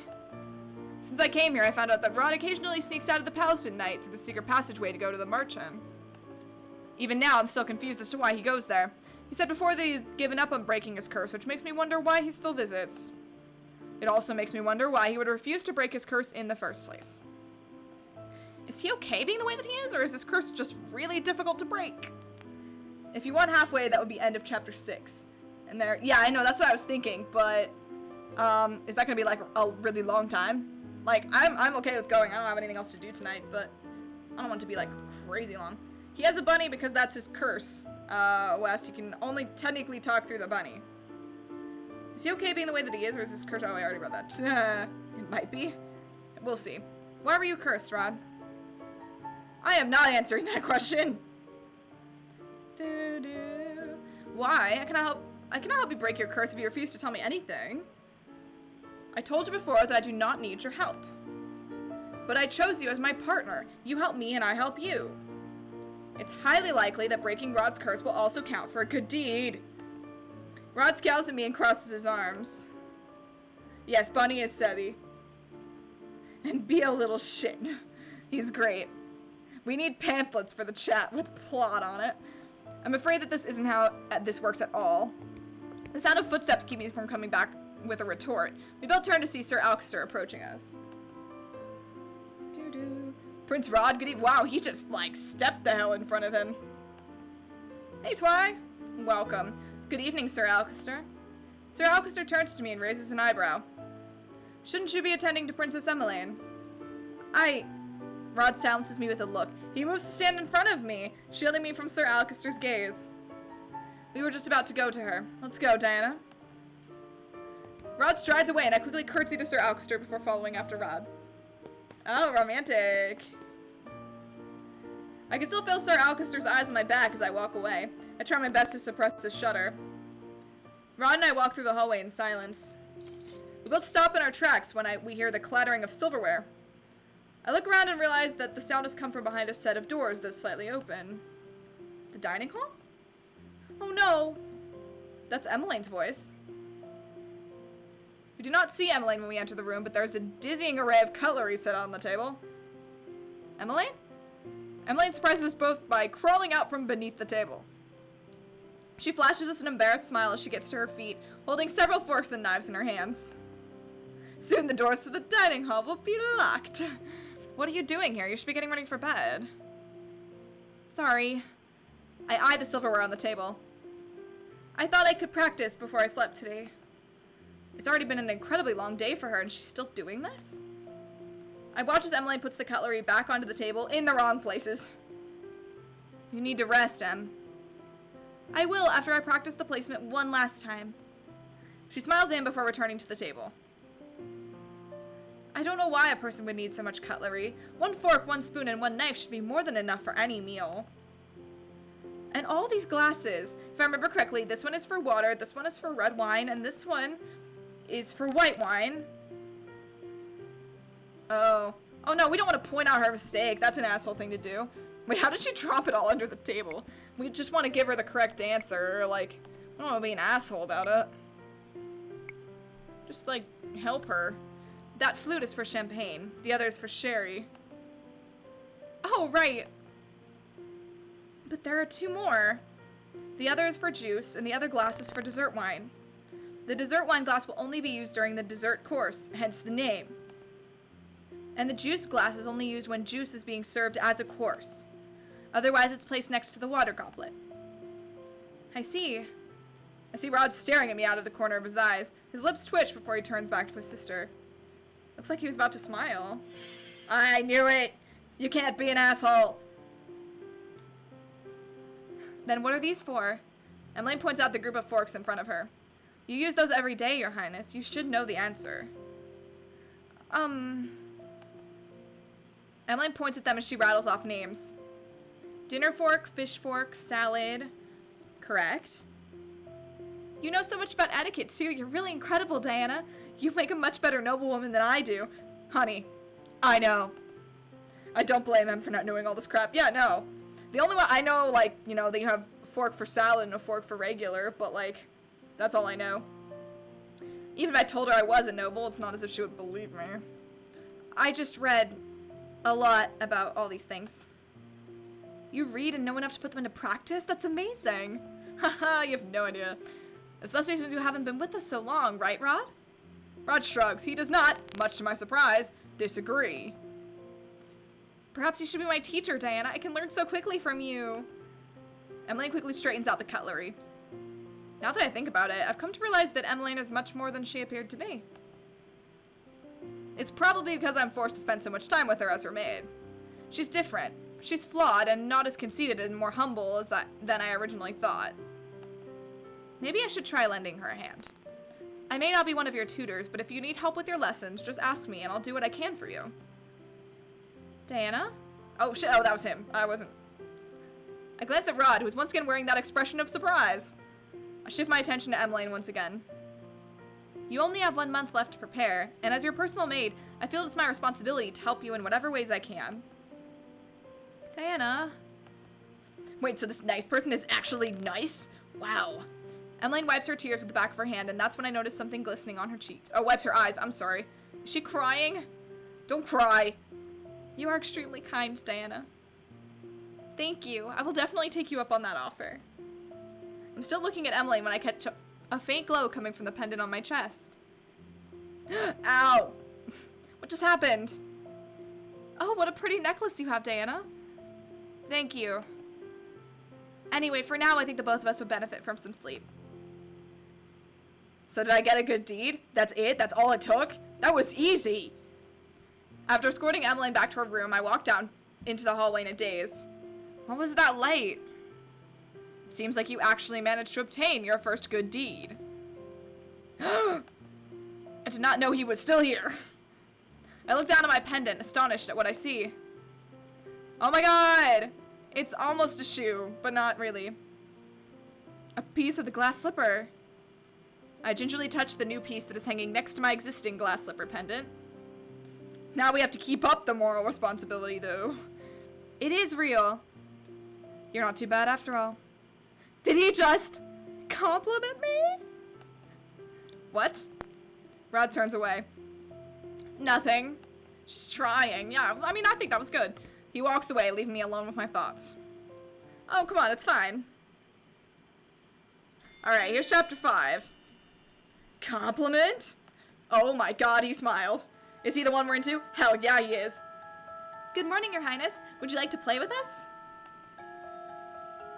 You want to play with me? Yeah, come play with us. We'll all have lots of fun. Well, please, just for a little while. Maybe I can... Diana, what are you doing here in front of the gates? Mother. Good morning, Your Majesty. We were just wondering if the princess wants to come play with us. No, Princess Diana does not want to play with you. But Mother, I do. Enough idle chatter, we must go. It's almost time for your dance lessons. But... Diana, do not make me repeat myself. Yes, Mother. Man, my mom sucked. Why are we so attached to my mom again? It's still dawn when I wake up. As much as I want to continue sleeping, I have no choice but to get up and prepare for the day. Mom, get out of my life, you don't understand. The last thing I need is an annoying lecture from the head maid. I've almost become accustomed to waking up this early, even if I do not enjoy it. That's where I'm at right now, honestly. As soon as my preparations are made, I begin to make my way towards Emmeline's room, should she wake early. About halfway there, when I hear familiar voices. Standing far ahead of me are Sir Alcester and Sir Mithros. Are you sure this is going to work? Have a little faith in me, my friend. Friends? We're not friends. Sir Alcester narrows his eyes, then turns abruptly to look at me. Ah, Miss Diana, was it? Sir Mithros, Sir Alcester. Have you been eavesdropping, child? He has no reason to be angry at me. If they were talking about something confidential, they should not have been openly talking in the hallway. I'm on my way to Princess Emmeline's room, sir. That is why I'm here. I trust neither of them. I coolly look at Sir Alcester, who looks like he's about to pop a vein. I cannot help but feel satisfied at his reaction. In just a few steps, he's suddenly looming over me. Ah, scary. I've never seen Sir Alcester look so angry before, and they're definitely evil. What's going on? Oh, Rod, my savior. Rod's now walking towards us with a scowl on his face. Sir Alcester notices this and quickly steps back. There was just a little misunderstanding, Your Highness. Rod glances at me, his eyes narrowing. Great, I'm sure he's gonna blame this for me. Me for this, too. Even though I did nothing. Oh my god! Ah! So cute! Much to my surprise, Rod puts himself between me and Sir Alcester. Are you alright, Diana? Oh my god. Rod really isn't a royal sounding name. Shh, leave him alone. He's worried about me? Yeah, really, the shading artists on these CGs did not need to go so hard, but they did, and I love that they did. I slowly nod. Rod turns back to Sir Alcester and Sir Mithros. If you don't have any business with Diana, I will be taking her with me. Emmeline is already waiting for her. Sir Alcester stares at me for a few moments before bowing down to Rod. I mean, they were commoners to start with. You're right. It makes sense that he does not have a princely name. Might be short for Rodrigue. Of course, Your Highness. Thank you. Rod turns to me again, his expression solemn. Shall we? He walks off before waiting for my reply. I look back at Sir Alcester and Sir Mithros one last time before chasing after him. I mean, I respect that. I think he's pretty cute. You know, he's alright. Yeah, they're all okay, honestly. The both of us spend the next few minutes walking in silence. Rod has not said a thing since my encounter with Sir Mithros and Sir Alcester. Are you okay? What? He already asked me that before. Is he really that worried? Oh, Karma and Waltz are your favorite. Waltz is really cute. Okay. I'm gonna save. No, Twy, you're fine. I'm just giving you a hard time. I'm excited to do Waltz, but I know he's the last one, so we're gonna be waiting a while on that one. I mean, this one's hard. I don't know if I should lie to him or not. I'm dying and I'm fine. I mean, maybe I should tell him. Like, is this me telling him that I think they're suspicious? Because I do? Or is this me being sassy? Because I don't necessarily want to sass him right now. I'm gonna try this first. I've never been treated with such disrespect by Sir Alcester. He's needlessly hostile towards me. Apologies, doing fine. Rod scoffs. Before he was forced to show you respect because you're a princess. Now, because you're a commoner, he speaks to you as bluntly as he speaks to everyone else. That does not excuse his rude behavior. I think I prefer the maid outfit over whatever in-game Diana's outfit was before. He's a lot like someone else that I know. He gives me a pointed look. He always finds a way to scold me somehow. I scowl at him before turning away. Okay, I don't think that was right. I don't think that was right. I think the right answer was I'm fine.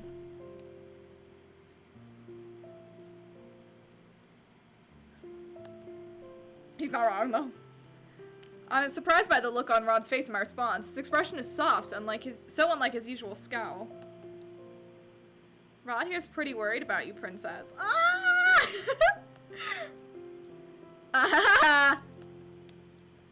Rod glares at Sebi, his cheeks tinged pink. Sebi chuckles. Sorry, Rod, your thoughts ring so loudly in your mind that I can't help but say them out loud. This is not the first time Sebby's told me about what Rod was thinking. You know what? Alright, I'm happy with that. I didn't know that me having to say I was fine was necessary for me to give me that. Is he blushing? Yes, he is. Rod reaches out and pinches Sebby's face, his scowl returning. Ow, ow, ow, I'm sorry, okay, but next time try not to think too loudly. You said that Emmeline was waiting for me. I did not expect her to be up so early. Where is she? I lied. What? He lied to help me out of that situation? Why are you helping me? Because while you're here, you're my responsibility. I may loathe the role, but I'll still uphold it. Try not to think loudly, sure. Besides, you don't need a reason to help someone in need. Help someone in need? I remember Parfait and Delora telling me before that being good often involves helping others who are in need. Now that I've helped you, I'll be taking my leave now. I have fencing lessons to attend. Ooh, that sounds hot. Rod starts to walk off, but then stops and turns back to me. Don't get yourself into more trouble. I won't be there all the time to save you. I glare at him and cross my arms. I am not some damsel in distress, Your Highness. I do not need your help. Rod snorts before turning away from me and walking away. Whatever, rude. Later that day, I watch Emmeline finish her etiquette lessons. I can tell the teacher is impressed with her progress. Emmeline is able to correctly name all the glasses and cutlery. She's not so slow a learner. I'd come here earlier in the day to better teach Emmeline about proper dining etiquette. It turns out that my lesson was valuable. You've shown great improvement, Your Highness. I am glad that you've been diligent with your studies. No doubt you'll be ready for the ball soon. Emmeline smiles, her cheeks turning pink. Ah, thank you. I wouldn't have done it without the help of a friend. We're friends! She doesn't have a face. Emmeline glances at me briefly and smiles gently. I really owe her a lot. That is wonderful. I'm so glad you have such a dedicated friend, Your Highness. Friend? Gross. Is that really what I am to her? But princesses do not have maids as friends. A royal does not mingle with commoners, especially not with servants. Mother told me that before. Emmeline does not treat me as a maid, but she cannot possibly think of me as a friend. After the teacher gives Emmeline several books to study for their next lesson, she ends the lesson and excuses herself. Emmeline approaches me and grasps my hands. Ah, don't touch me. Thank you so much, Diana. I wouldn't have passed without your help. Hey, Game Diana, remember how your mother kind of sucks? All I did was repeat the things your teacher taught you. But you're different. I raise an eyebrow at her. Different? I tend to get nervous in my lessons. My teachers are strict and intimidating. I cave beneath the pressure. Is Emmeline like 12? No, she's 19. But with you, well, I feel more comfortable around you. It's probably because we're almost the same age, and your lessons feel more casual. Is she 17? Oh, sorry. I thought Rod was 17. I think she's 19. Rod's 17. So thank you. I'm very grateful to you. I'm 17. Rod's 16. Oh, okay, thank you. She looks down at the ground shyly. Oh man, she's totally into us. Because she's still the concealed don't feel. I hope it's alright that we're friends. I furrow my eyebrows at her. Why would you even want to be friends with a maid? You're supposed to be making friends with the nobles, not the servants. She's really cute, TBH. I just assumed she was young because of the lessons. Emmeline frowns, and I can feel her deflate. She walks towards the window and sighs. I tried. They may not say anything, but I can feel them silently judging me. I wasn't born a princess, and I feel that they judge everything that I do. They think that I smile too much, that I'm not regal enough. They feel that I'm too clumsy or too cheerful. Well, Emmeline definitely doesn't act like a noble. I cannot say I blame all the nobles for being skeptical of her. Being with them suffocates me. I do my best to act like a princess, but the way they all look at me... Being with them... Oh wait, sorry. It's as if they're waiting for me to make a mistake. That they'll all have an excuse to jeer at me. Every girl dreams of becoming a princess, and yet this is not my dream. I really just miss being a normal girl. I miss my freedom. I look at her, thoughtful. I think I can understand what Emmeline's feeling. Just like me, she was thrown into a world she was not ready to be a part of. Right now, we have no choice but to fit in. She never wanted my title in the first place, yet I accused her of stealing it. Have you told your mother how you feel? Emmeline shakes her head. I don't think that was supposed to be in my thoughts. She's opening up to us. Oh, man. No, not the king either. I don't want them to think that I'm ungrateful. That's why I'm trying my best to become accustomed to all of this. I cross my arms. But you are not happy. I'm not. Everyone just assumes that I'm happy because I smile a lot. She barely opens up to anyone, and yet she opened up to me. Had I been given the choice before I was cursed, I would never have listened to her. You should tell them how you feel rather than just keep it to yourself. Otherwise, the stress will continue to accumulate on your shoulders.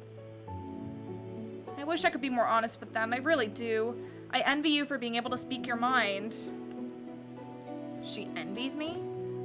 Emmeline takes a deep breath and sighs. The frown fades with a sigh and is quickly replaced by a fragile smile. I'm sorry for ranting to you like that. I must have bored you with my story.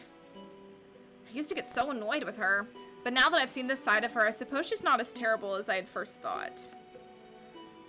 Oh, I remember that Mother wanted to see me after my lessons today. Allow me to escort you to the Queen, then. Thank you. Well, if there's one thing we do, it's speak our mind. Ah, look. Days pass without any real conflict. I run into Sir Alcester again in the hallways, but his eyes pass over me as if I'm something to be ignored. Delora, who'd been ignoring me, as she'd been busy with other priorities, returned to the Marchen yesterday to discuss something important with Parfait.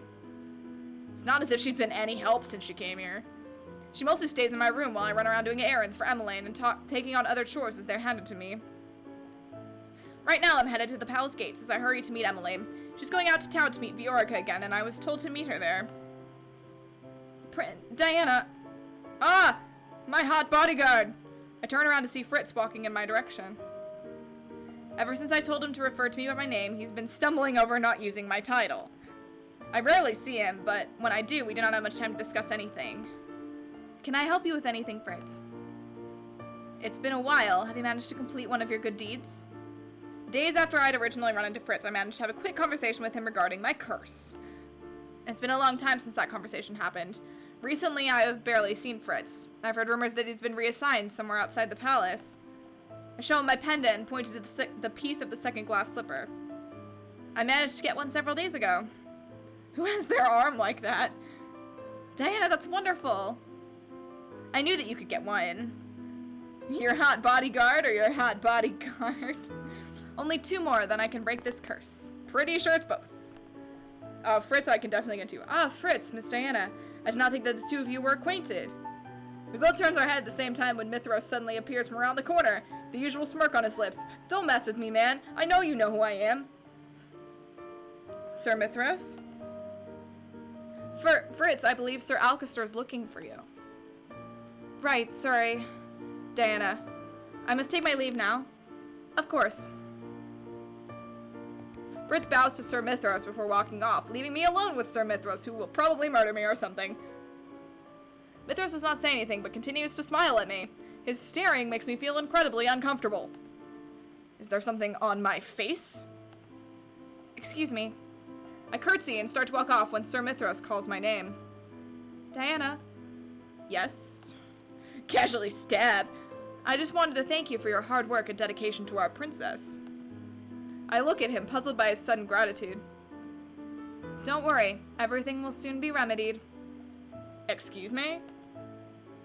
My apologies, I did not mean to keep you. He completely ignores my question. He dips his head slightly before turning and walking away, the smile still on his face.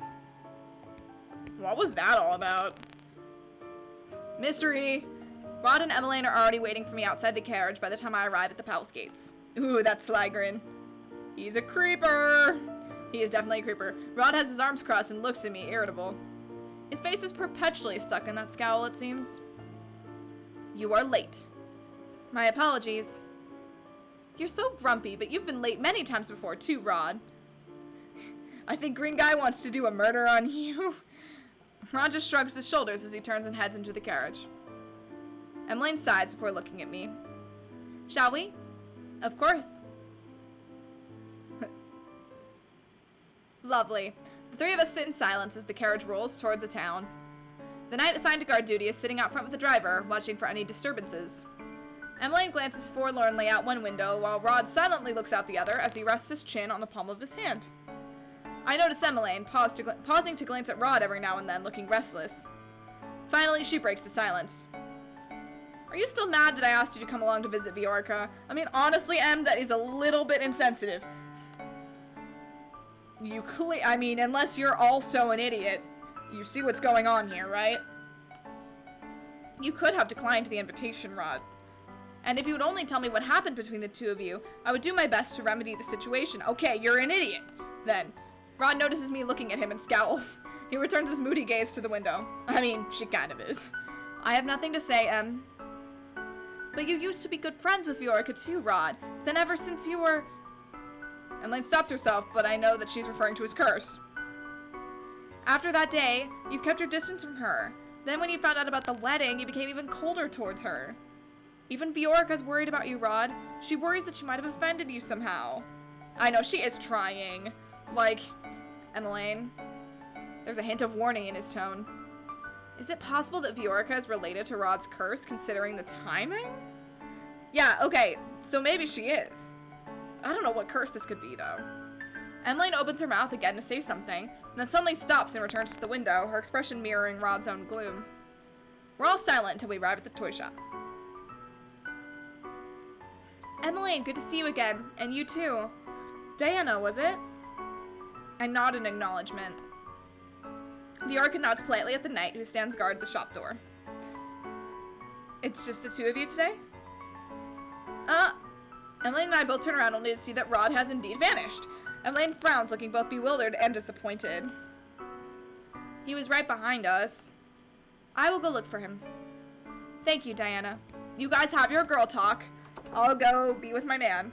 Just as I expected, Rod is leaning against the wall of an alley just outside the toy shop. Ooh, this is a tough one. Okay. I don't know if he wants to talk, though. Because he hid his thoughts from Viorca, he can't hide them anymore? Yeah, maybe he's afraid that Stubby will out him? I'm tempted to not talk and just stay with him and let him talk first. That's what my instinct would be. But I don't know that that's right. I can tell by Rod's stiff posture that anything I say to him will fall on deaf ears. So I don't think Stubby would say anything to random people. Okay, I don't really know how it works, so that was just a theory. So I move to stand next to him instead. I lean against the wall with him. What are you doing? Keeping you company? Rod raises an eyebrow at me. Since when have you ever liked my company? Well, I'd rather be here than stay inside the toy shop and listen to Emmeline and Viorca talk. So you're not even here to try to get me to talk. Oh shit, maybe he did want to talk. Well, it's not as if you would answer any of my questions. I've tried forcing you to talk and know how ineffective it is. But I will be here if you do want to talk. Rod eyes me suspiciously. See, I thought that was the right answer. Since when did you start listening to others? Alright, it was the right answer! Oh, I almost doubted myself there, but I thought that was right. When you are the personal maid of someone who enjoys talking, you learn to listen. See, I'm smart. I know what's going on. Emmeline has been happier these past few months. I hate to admit it, but it seems to be because of you. Are you actually praising me? Rod looks away, his cheeks tinted pink. Think whatever you like. I do not know why, but for some reason I'm happy that Rod gave me a compliment. Princess Diana! Oh, Waltz! Rod and I turned at the sound of a familiar voice. Waltz pauses in front of us with a bright smile. Don't call me princess in public, you dummy! Oh, he's a cutie, though. It's nice to see you again, princess. Hey, shut up! Waltz, what are you doing here? Well, I was about to deliver a letter to the prince, but I guess that won't be necessary anymore. A letter? Is Lady Parfait asking for me? Not just you. She wants to see the princess as well. What are these positive emotions I feel towards a person? Me? It has been a while since I was last at the March-in. Is something wrong? They need to discuss something important with the princess. Come to the March-in tonight. Tonight? But we're already here, so why not now? mean, someone could call you a princess as a compliment or a pet name. Yeah, that's okay. Good point. That's true. Waltz's eyes shift to our carriage. You are here with Princess Emmeline, yes? You can't make her wait too long. What they need to discuss with you is complicated and will take some time to explain. Toy shop door opens and Emmeline stands in the doorway as she says her goodbyes to Viorca. Remember, tonight. Those are Waltz's last words before he slips back into the crowd. Man, now I want to know, though. Emmeline's visit with Viorca was briefer than I thought it would be. Now all of us are headed back to the palace. Rod has not uttered a word on our way back. I can tell this is making Emmeline agitated, as she continues to keep glancing at Rod expectantly. If you have something to say it. Ah! Emmeline stares at me. You obviously want to say something to Prince Rod. The only way to get your answers is to ask directly. Rod does not turn around. It's as if he does not hear me. Emmeline clasps her hands and sighs.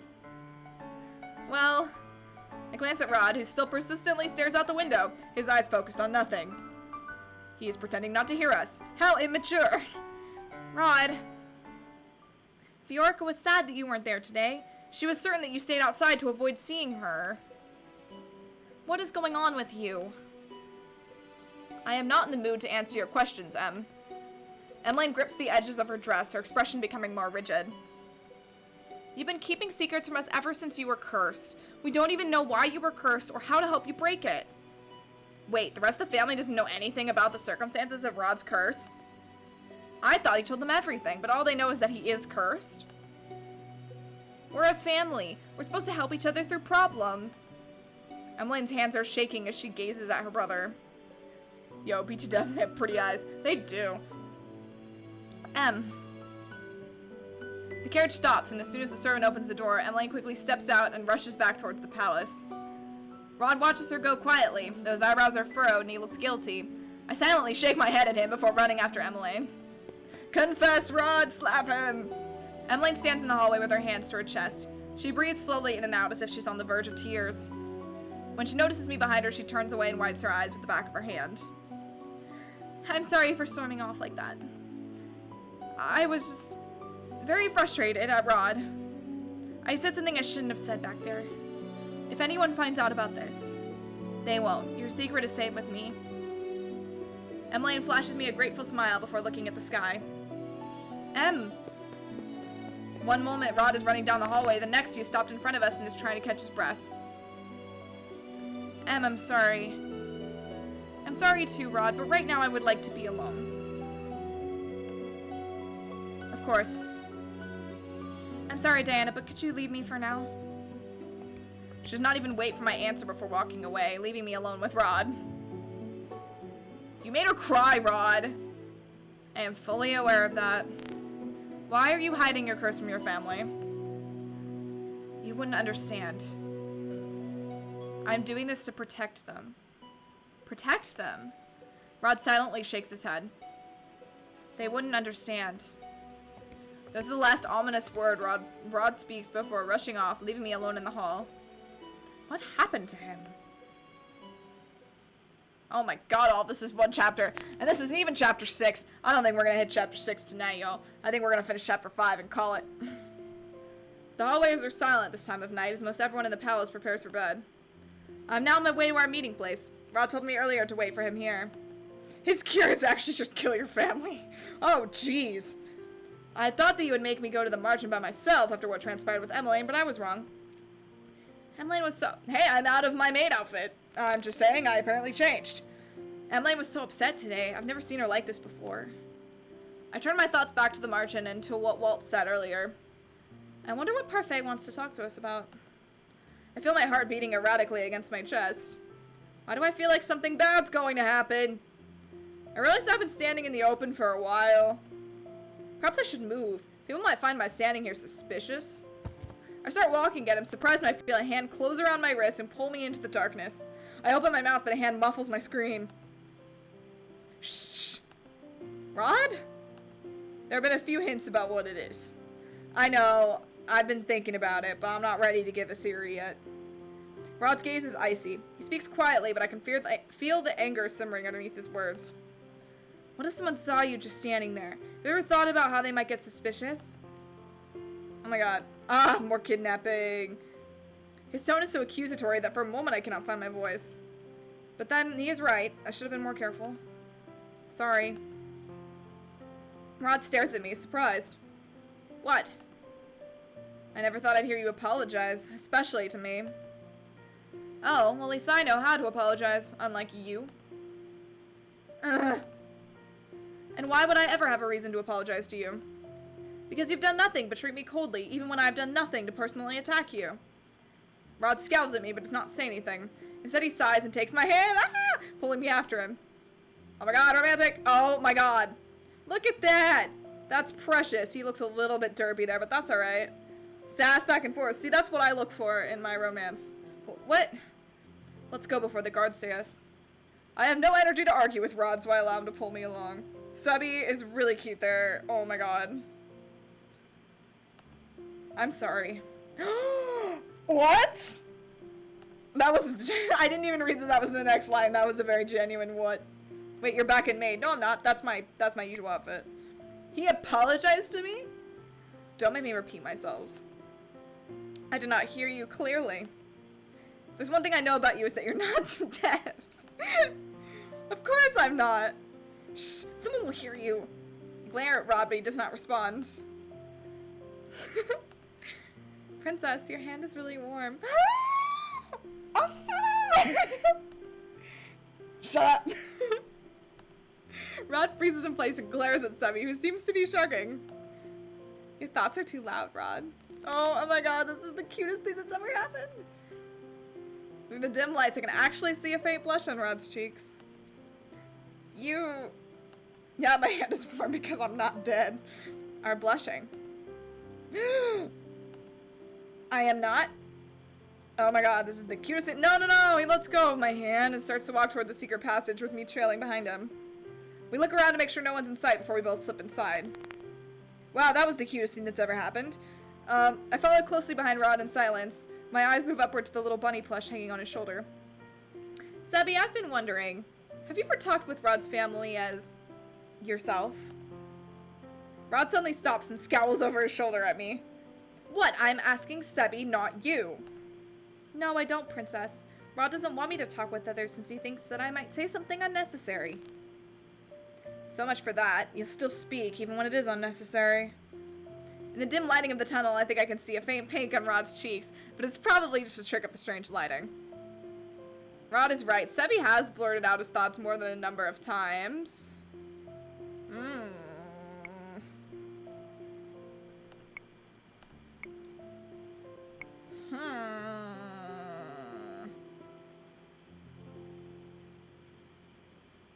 I don't know. I don't think I should say you're not doing a very good job. Well, Rod might like that.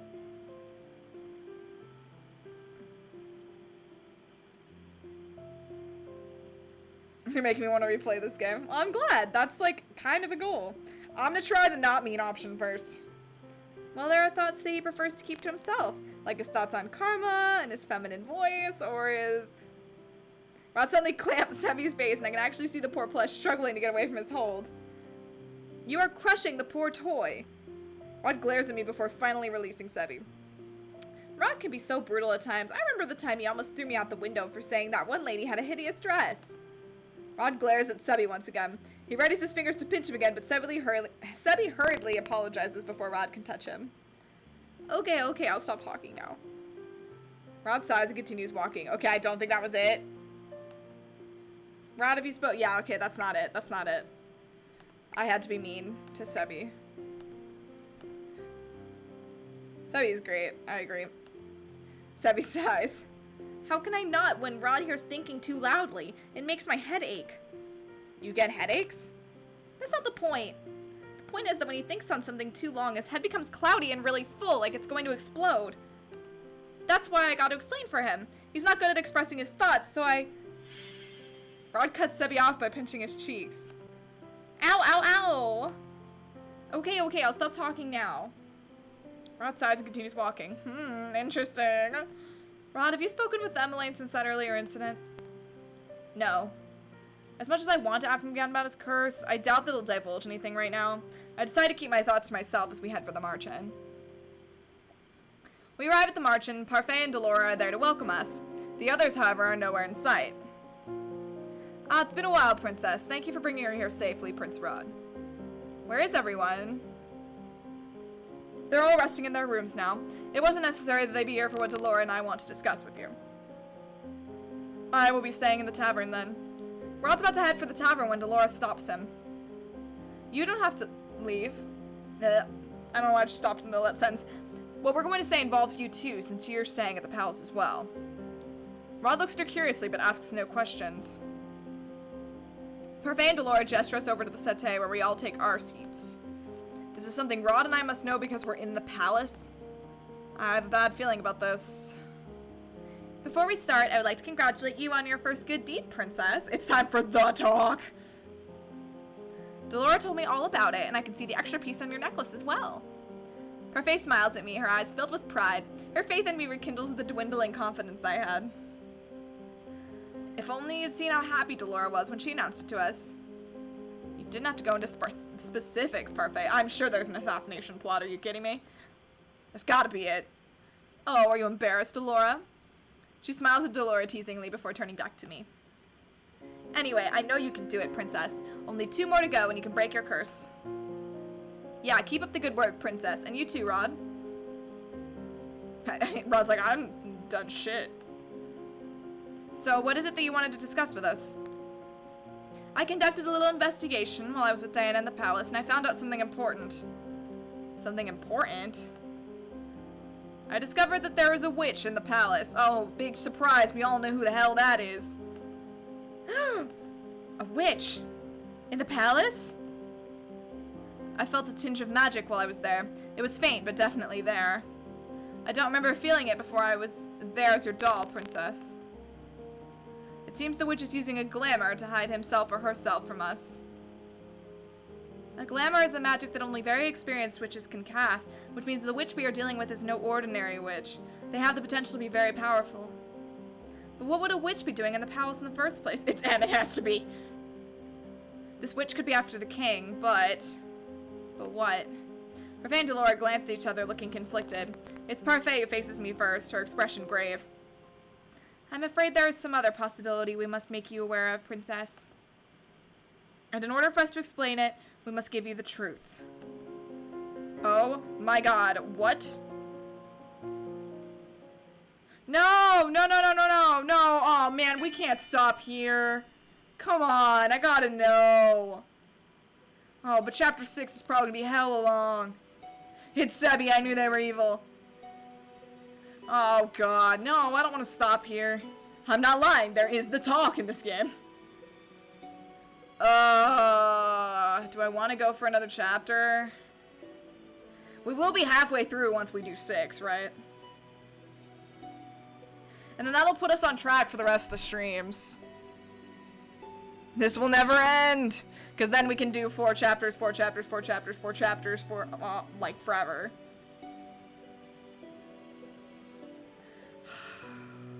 Okay, we'll do it, but I need to get, like, a refill on my beverage, because I'm losing my voice. So, let me do that very quickly. And I'll be back in, like, 0.5 seconds. I just need to grab something from my fridge.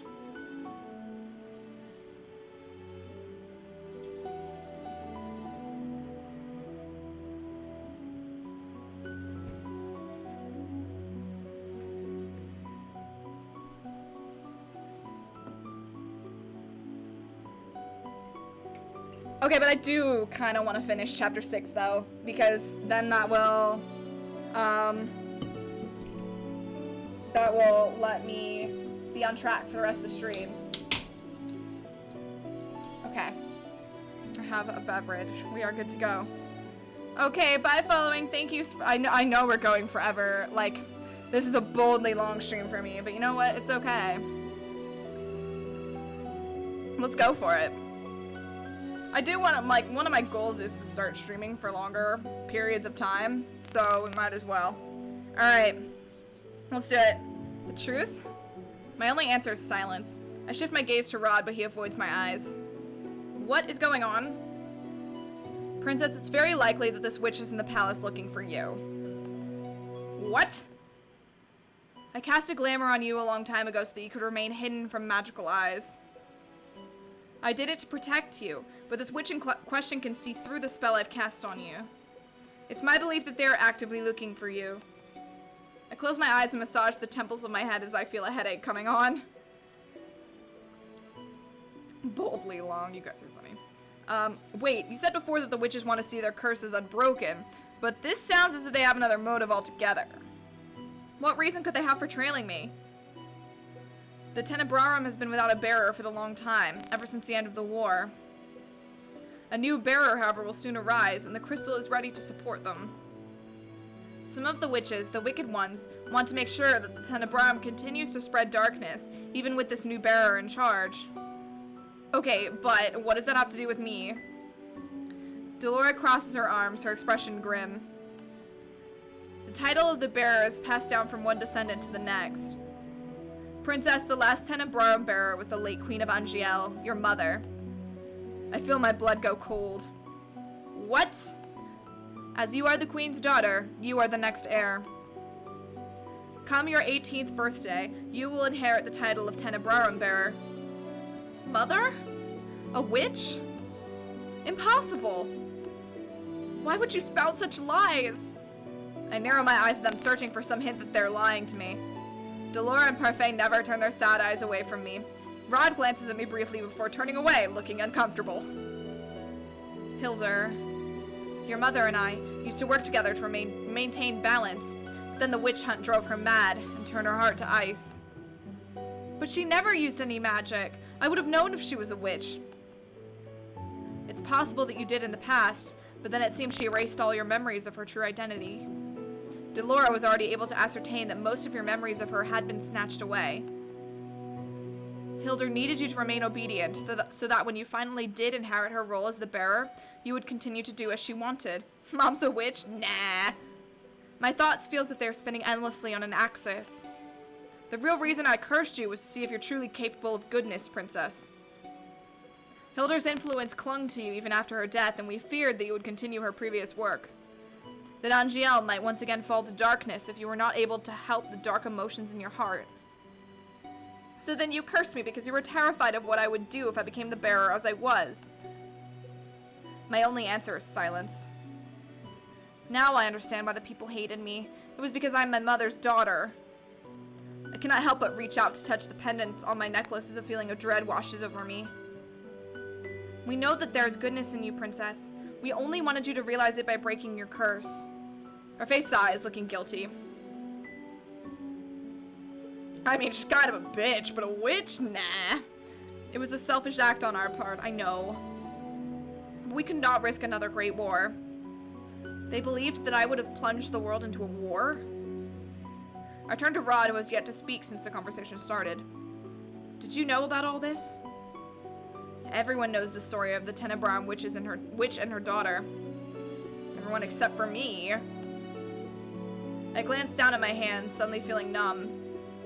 I am a witch, and I will become the Tenebrarum's next bearer. Just the thought of it makes me sick. I think back to my childhood.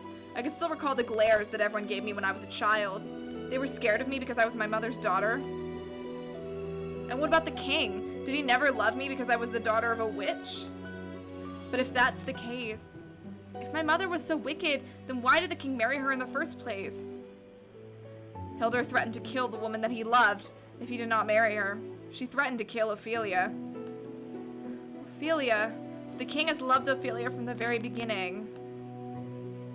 I clenched my hands into tight fists. After Mother died, he was able to reunite with his true love. And since then, he's treated Emmeline and Rod better than he ever treated me, even though I am his daughter by blood. I want to feel angry about this revelation, but instead I feel a dreary emptiness inside me. Wow, what a rude mom. A heavy feeling begins to settle in my chest, suffocating my heart. He never really loved me. Diana? Rod's voice snaps me out of my thoughts, and it's... Been reading for too long. That is when I realize this stray tear has made it down my cheek. I quickly wipe it away with the back of my hand, angry at myself for showing weakness in front of them. He must be happy to see me like this. What? Your mother was made queen, and you and your sister became royals overnight. It's like something out of a fairy tale, isn't it? You thought you had the perfect life until I came back into it. I never asked for this to happen. I just wanted to... Rod suddenly moves his hand to Sebby's mouth, muffling whatever other words the plush was going to say for him. What is it you want to say, Rod? It's nothing. I can assure you, however, that the power that comes with the crown has always been irrelevant to my family and I. So stop assuming that everyone around you is after your title or your riches. It's like some sort of Cinderella phenomenon. Did your time with my sister not teach you anything? I'm about to angrily retort when I suddenly stop, my heart sinking. I've already recognized that Emmeline is more complex than I thought she was. She's also told me that she never wanted to be a princess. My mother wouldn't have married the king if my father were still here. Delora looks between the two of us and sighs. And here I thought your relationship had improved. Now it seems like it's back to square one. I cross my arms and turn away, annoyed. Do you have anything else to add, Parfait? If not, I'd like to return to the palace. Princess, stay vigilant and be careful about who you trust. Trust? How do you know whom I trust? What makes you think I even trust you? She isn't more complex, you were just wrong. The anger that I was experiencing earlier suddenly rises to the surface. For all I know, Parfait and Delora could be feeding me lies, playing with me the way Delora did when she first cursed me. I don't expect you to believe what we've told you. Perhaps it was not yet the right time to reveal everything to you.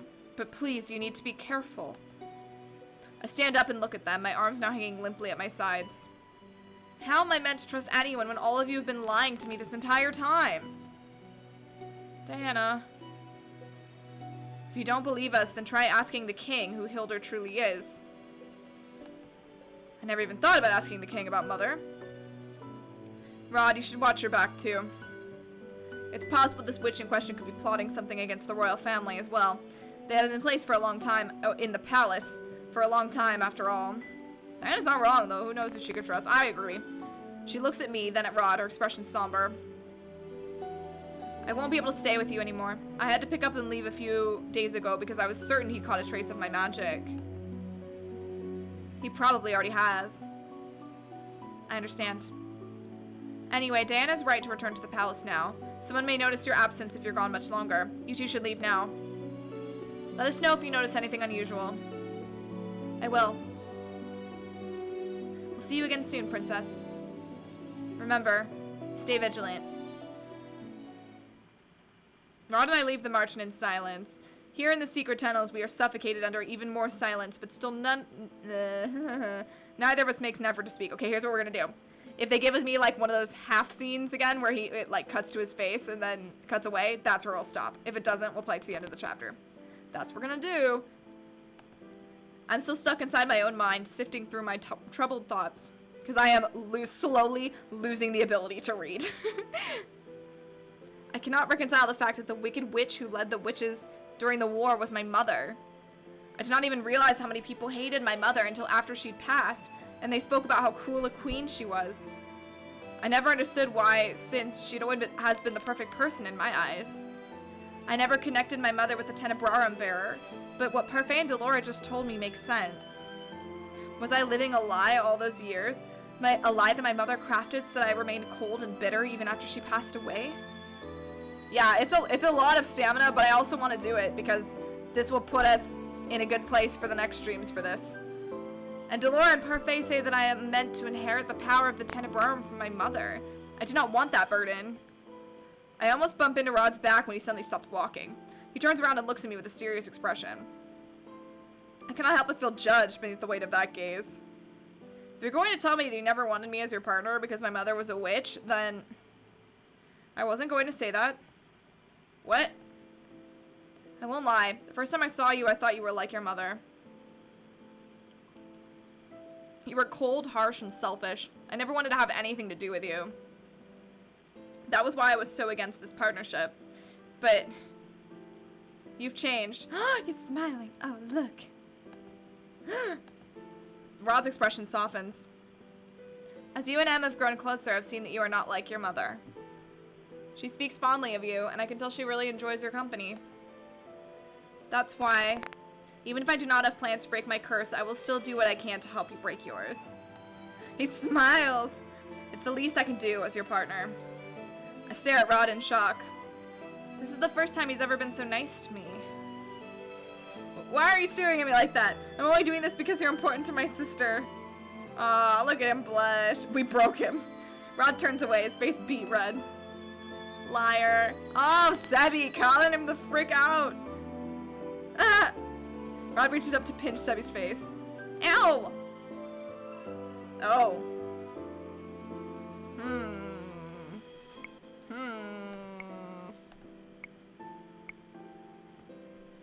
I think I should just thank him. I don't think I should compliment him. I think that might be going too far.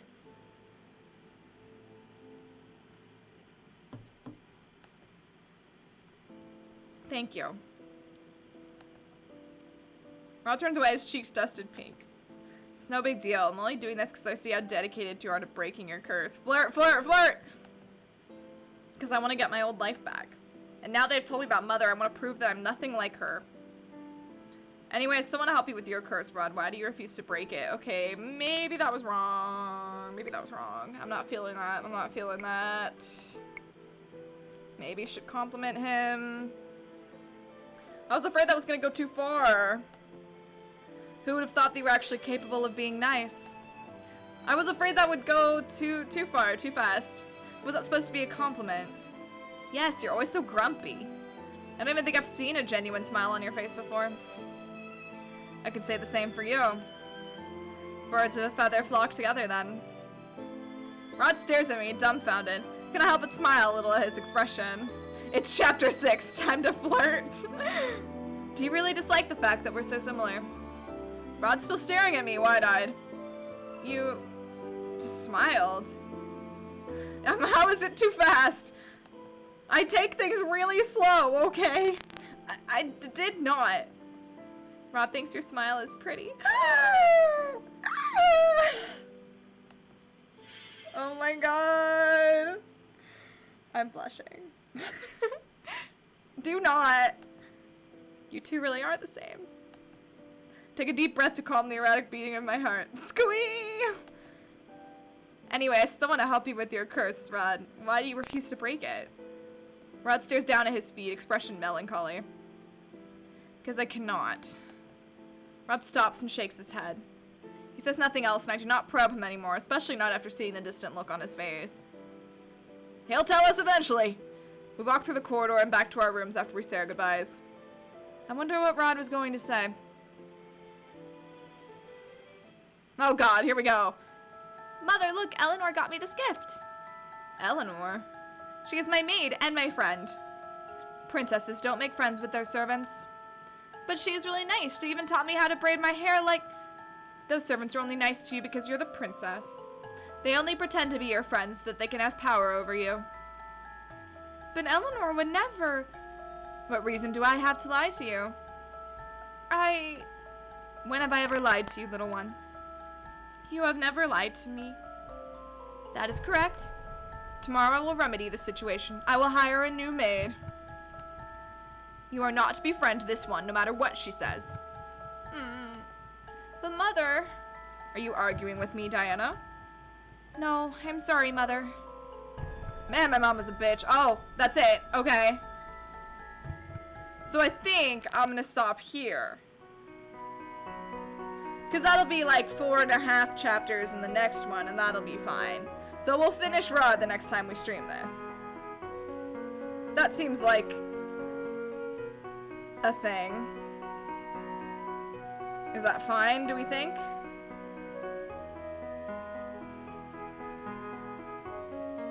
Whatever that stream ends up being. Westford, I love you.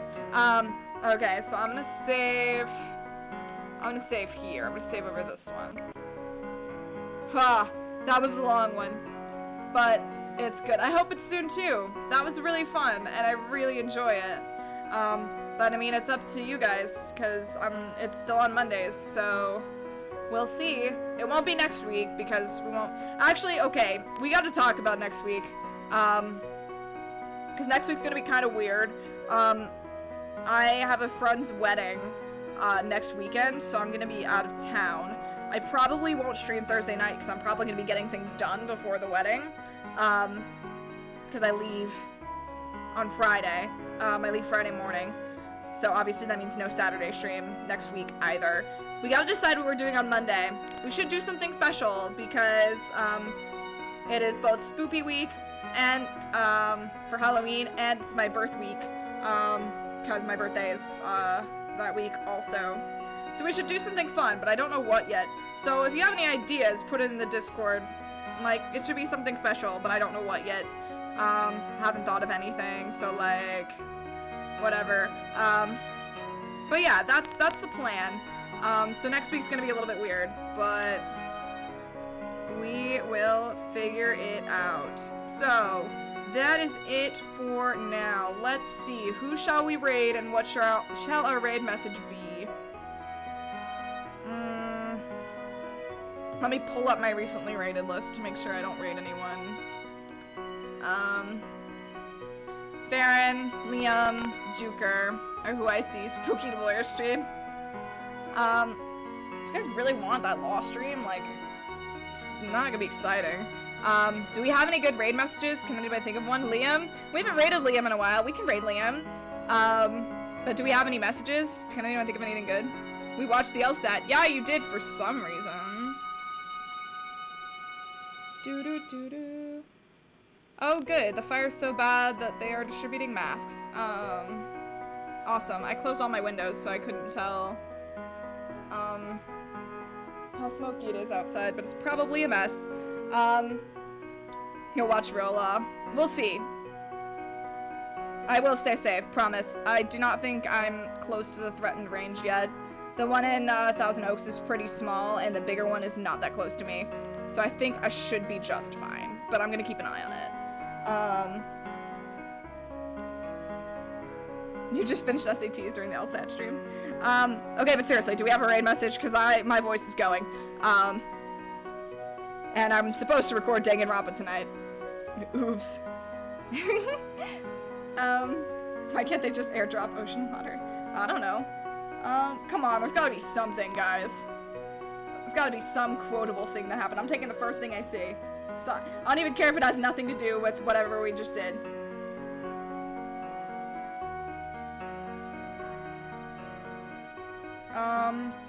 God, why can't I think of anything? No, we already did that one. We can't do that one again. Witch Mom. Yeah, you know what? That's good. Let's go with that. Mr. Broom is also a good one, but I said first thing and Witch Mom myself first, so we're doing that. Alright, that's what we're doing. I'm gonna send you over to Liam.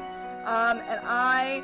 Also, don't forget, we're not streaming on Saturday, but we are, playing, Cards Against Humanity in my Discord. So if you're not in the Discord, join the Discord. And, we're gonna play Cards Against Humanity on Saturday at 1 p.m. Pacific, 4 p.m. Eastern. With custom cards that we've made from all the memes. It's gonna be super fun. Come join us. And that's it. Okay, that's everything. I'm gonna leave now. So, Liam 6. Alright, and I will see you guys later. Bye. Oh god, the stream isn't stopping. Hold on. Hello. Okay, bye.